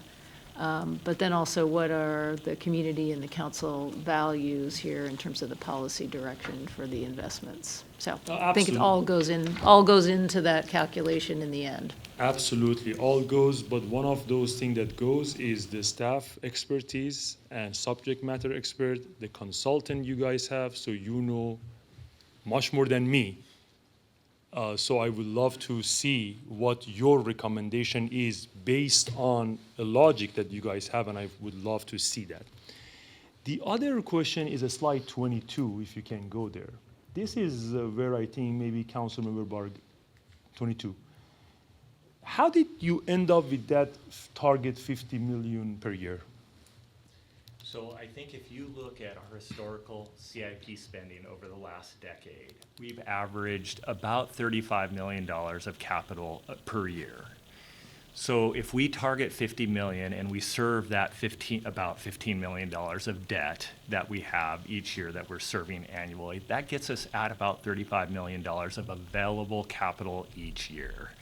We know over the last decade that's moved the needle very well for us for providing facilities in a multimodal fashion to complement the regional facilities that have been built and to continue to move mobility forward in Bellevue. So as that is a guide for us to go forward, because we know we're going to continue to grow and need to provide additional infrastructure, that was the target that we came up with. Okay, so it is based on historical data. Yes. So then that's where I'm a little bit confused, because we've heard that we went through a comprehensive plan, and the main gap came from there is transportation. Sure. But we are making the left column based on historical data, not the future comp plan that we, Homa, I don't know, Wilburton, all of middle housing that we are going to. I mean, a big part of this really is the Bellred area and the TIFIA work that we did in advance of the light rail coming. It's largely there. That is contributing to the debt service. But what we had before, we're trying to make up for where we were before, basically. And I don't know, maybe John can better articulate that. As we're thinking about that gap, the Bellred was actually a really interesting first foray, and as they're looking at their last decade, we made some major investments in Bellred following that neighborhood planning. That worked. It's produced the infrastructure that allowed the development to follow it. Their recommendation follows that approach, which has been successful based off of recent history. So we've shifted maintenance and gotten it covered as part of the regular ongoing operating. So we're taking care of that. And taking that strategy of a higher level of investment to really hit some of those really big issues, because frankly, going in and building out the bike and pedestrian infrastructure onto a built-out network is a sizable set of investments, and that's one of the biggest challenges, is looking at some of those things. We have a largely built-out system, and so the types of work that are before transportation, they believe that is the right level of investment based off of the kind of growth that's ahead of us. But it doesn't make sense, because the growth ahead of us is much larger than the historical happening in Bellevue, based on the comp plan. If, Mark, I heard you correct, you said this 50 million is 35 million what we need per year, and 15 million is our debt. So 50 million gap, is that correct? And you landed on that 35 million based on historical investment that we did, that we were successful. I am saying the future, based on comp plan, based on all of the stuff that you told me, this section 1, the first parts of the, you said transportation, all of this growth we need to invest, and you are putting the left side, forget about Grand Connection for a second, based on historical investment that we did? But historically, over the last decade, we've grown tremendously as well. We didn't show you the pictures of the growth curve from 2012 to 2022. Let me ask you another different question. What happens if I am rich and I magically make that 50 million to 70 million? What we get more? There's a whole list. So that's my point. I am getting to this. I'm getting to how did you get to the 40% to 60% of allocation of TBD to Grand Connection and 60% to the transportation capital new maintenance, something that maybe Councilman Bargawa was trying to get. To me, it seems we had this TBD, the money was there, then we said, okay, what is the maximum we can allocate to Grand Connection? Then someone throw a 40% number. And then we reverse engineer, said, okay, if we have 40% of the TBD goes to Grand Connection, 60% goes to there, then our target is 50 million. And I'm not sure if that's a correct number and if that 50 million is 70 million. We have a lot of, again, I have been on Planning Commission for now 10 years-ish. Based on what I have seen, the future investment that we care about safety, we care about bike, we care about pedestrian. There are some neighborhoods that they are on their own when they go to take their kids to school because there is no pedestrian.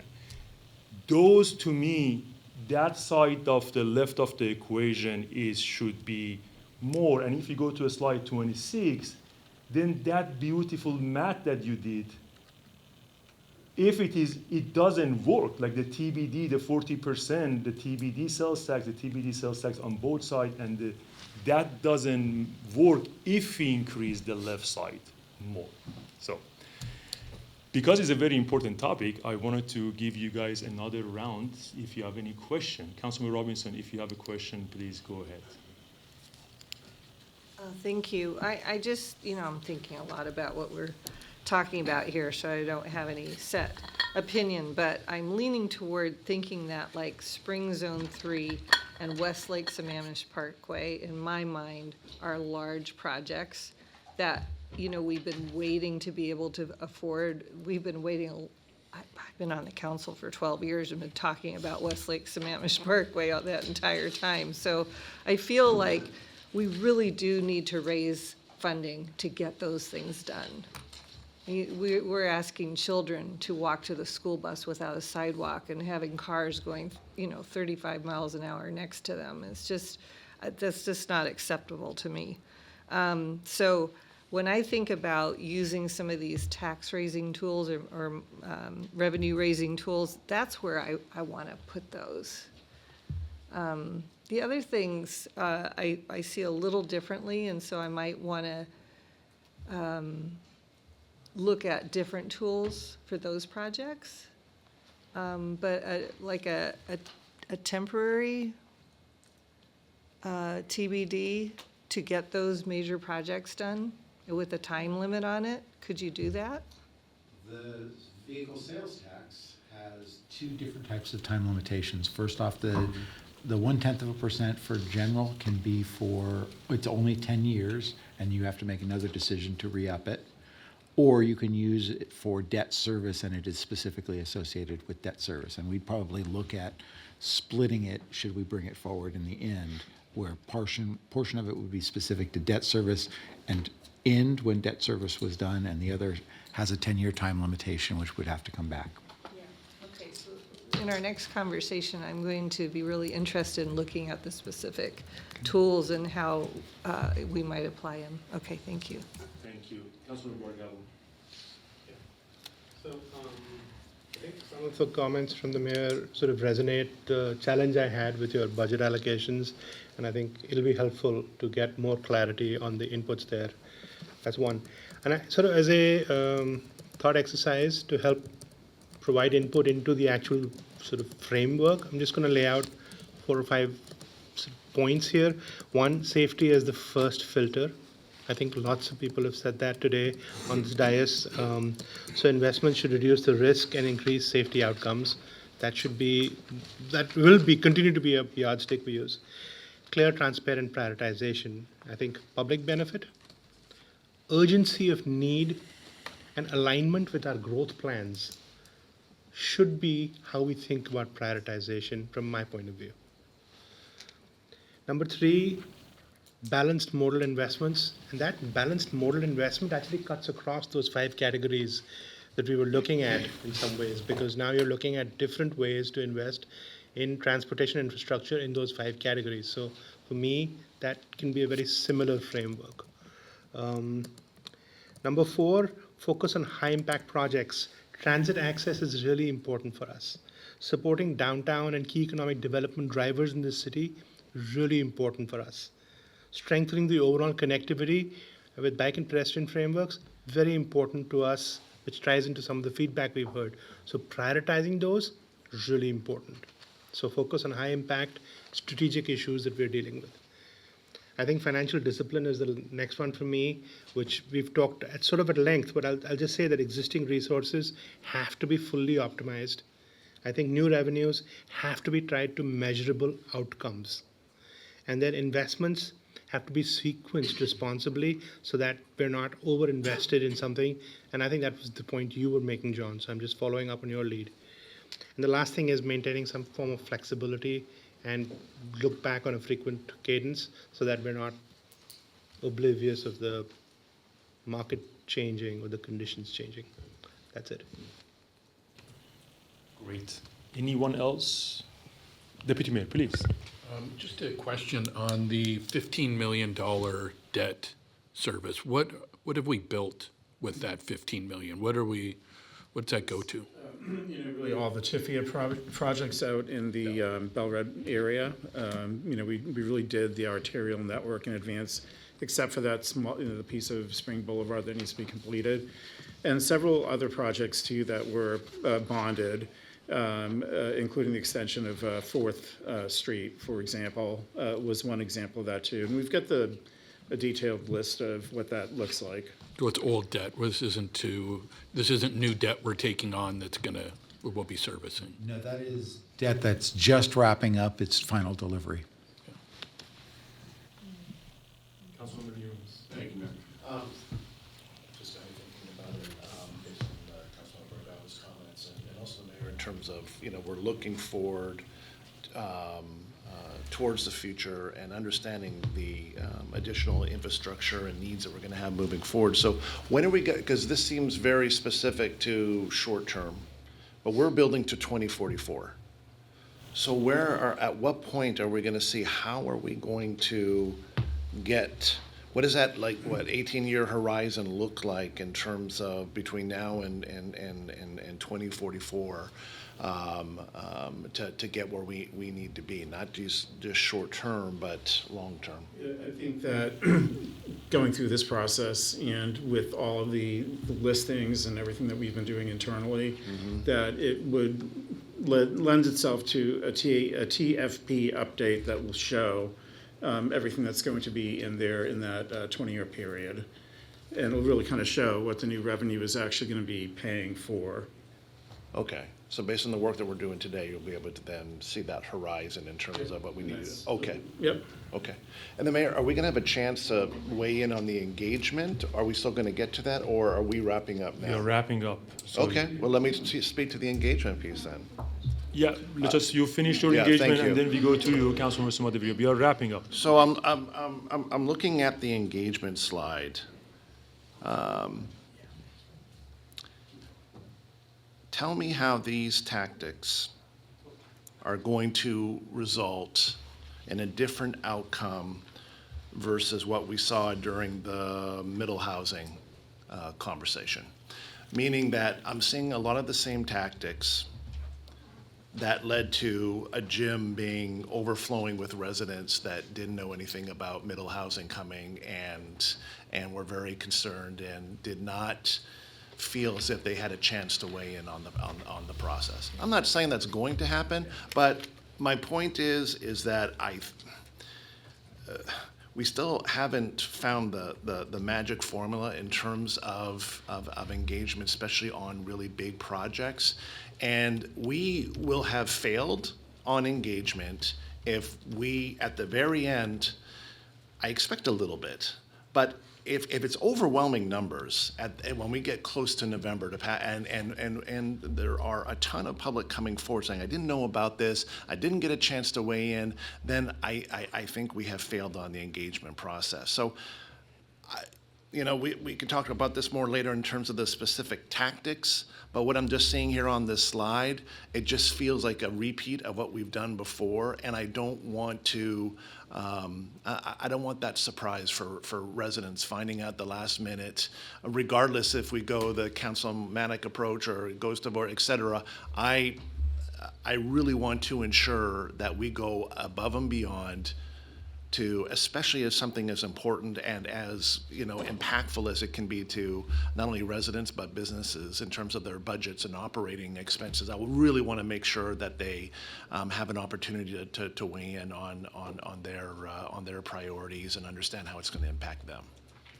I think when we developed some of the objectives for the public engagement, we did go back to 22-23, the last TBD effort, and tried to reflect on some of the feedback. That was one of the major feedbacks, especially from the neighborhoods. We weren't aware of this. So that is definitely reaching out to CBOs and neighborhood associations, letting them know that we will be available not to just answer questions, but to come to them to present. That is something that we have as part of our strategy. Love that. How successful that will be, we will see. We'll certainly make the outreach, though. And then just the other modes of approach that you see on here that you are already familiar with, we do want to continue to employ those as well. So, but we are reflecting back to what worked well and what did not work so well the last time on the TBD, and we will apply those lessons this time. Well, it's not just the tax, it's also the timing, right? Sure. I mean, people are gone during certain times of the year, vacations, school schedules, et cetera, et cetera. So, so take all that into consideration. So thank you, appreciate it. Thank you, Councilman Slater. You will finish the whole thing, I promise you. Councilman Briar, if you have any other questions, we are wrapping up before we go to Councilman Sumadeveria. Yes, Mayor, I just wanted to say I appreciate the comments of Councilmember Robinson and Bhargava as well, and using safety and urgency as a prioritization framework for understanding all of this. I also would just add accessibility to that as well, and that's all that I have to share. Thank you, Mayor. Thank you so much. Councilman Sumadeveria. So I just want to plus one to Deputy Mayor talk about the park levy, because out of the park levy, there's 30 million allocated from the Healthy Community Fund. I'm a co-chair actually, the King County Open Space Equity Cabinet. So we give out millions of funding every year. And Grand Connection actually, when I was a friend on the Grand Connection, they did come present in the cabinet. And that's exactly the project they're looking for. Is looking for underserved community, creating open space. It could be space, could be park, could be anything. So I think maybe that's like a pivot. We could talk to them, just see if they get interested. And also that's just a plus one too. I just thought about it. I thought it's just like a good opportunity, just kind of pivot, thinking about, be creative about the funding without taxing our residents. I sent an email already, by the way, to you. Great comment. It seems Councilor Bhargava doesn't want you to be the last person. Councilor Bhargava, you have one sentence. I have one sentence request. In fact, I read it to Diane on a napkin. Would love to see long-term, 20-year sources and uses view, if you have it. If you stay here, they are going to ask for 50 years and then 100 years and then more breakdown with everything. So thank you so much. We really appreciate you being here and making all of these very complex presentation digestible for us. Again, thank you, my fellow council members. Amazing job, amazing questions. Bellevue is lucky that you are here and they voted for you for a right reason. On that note, we are adjourned. Thank you.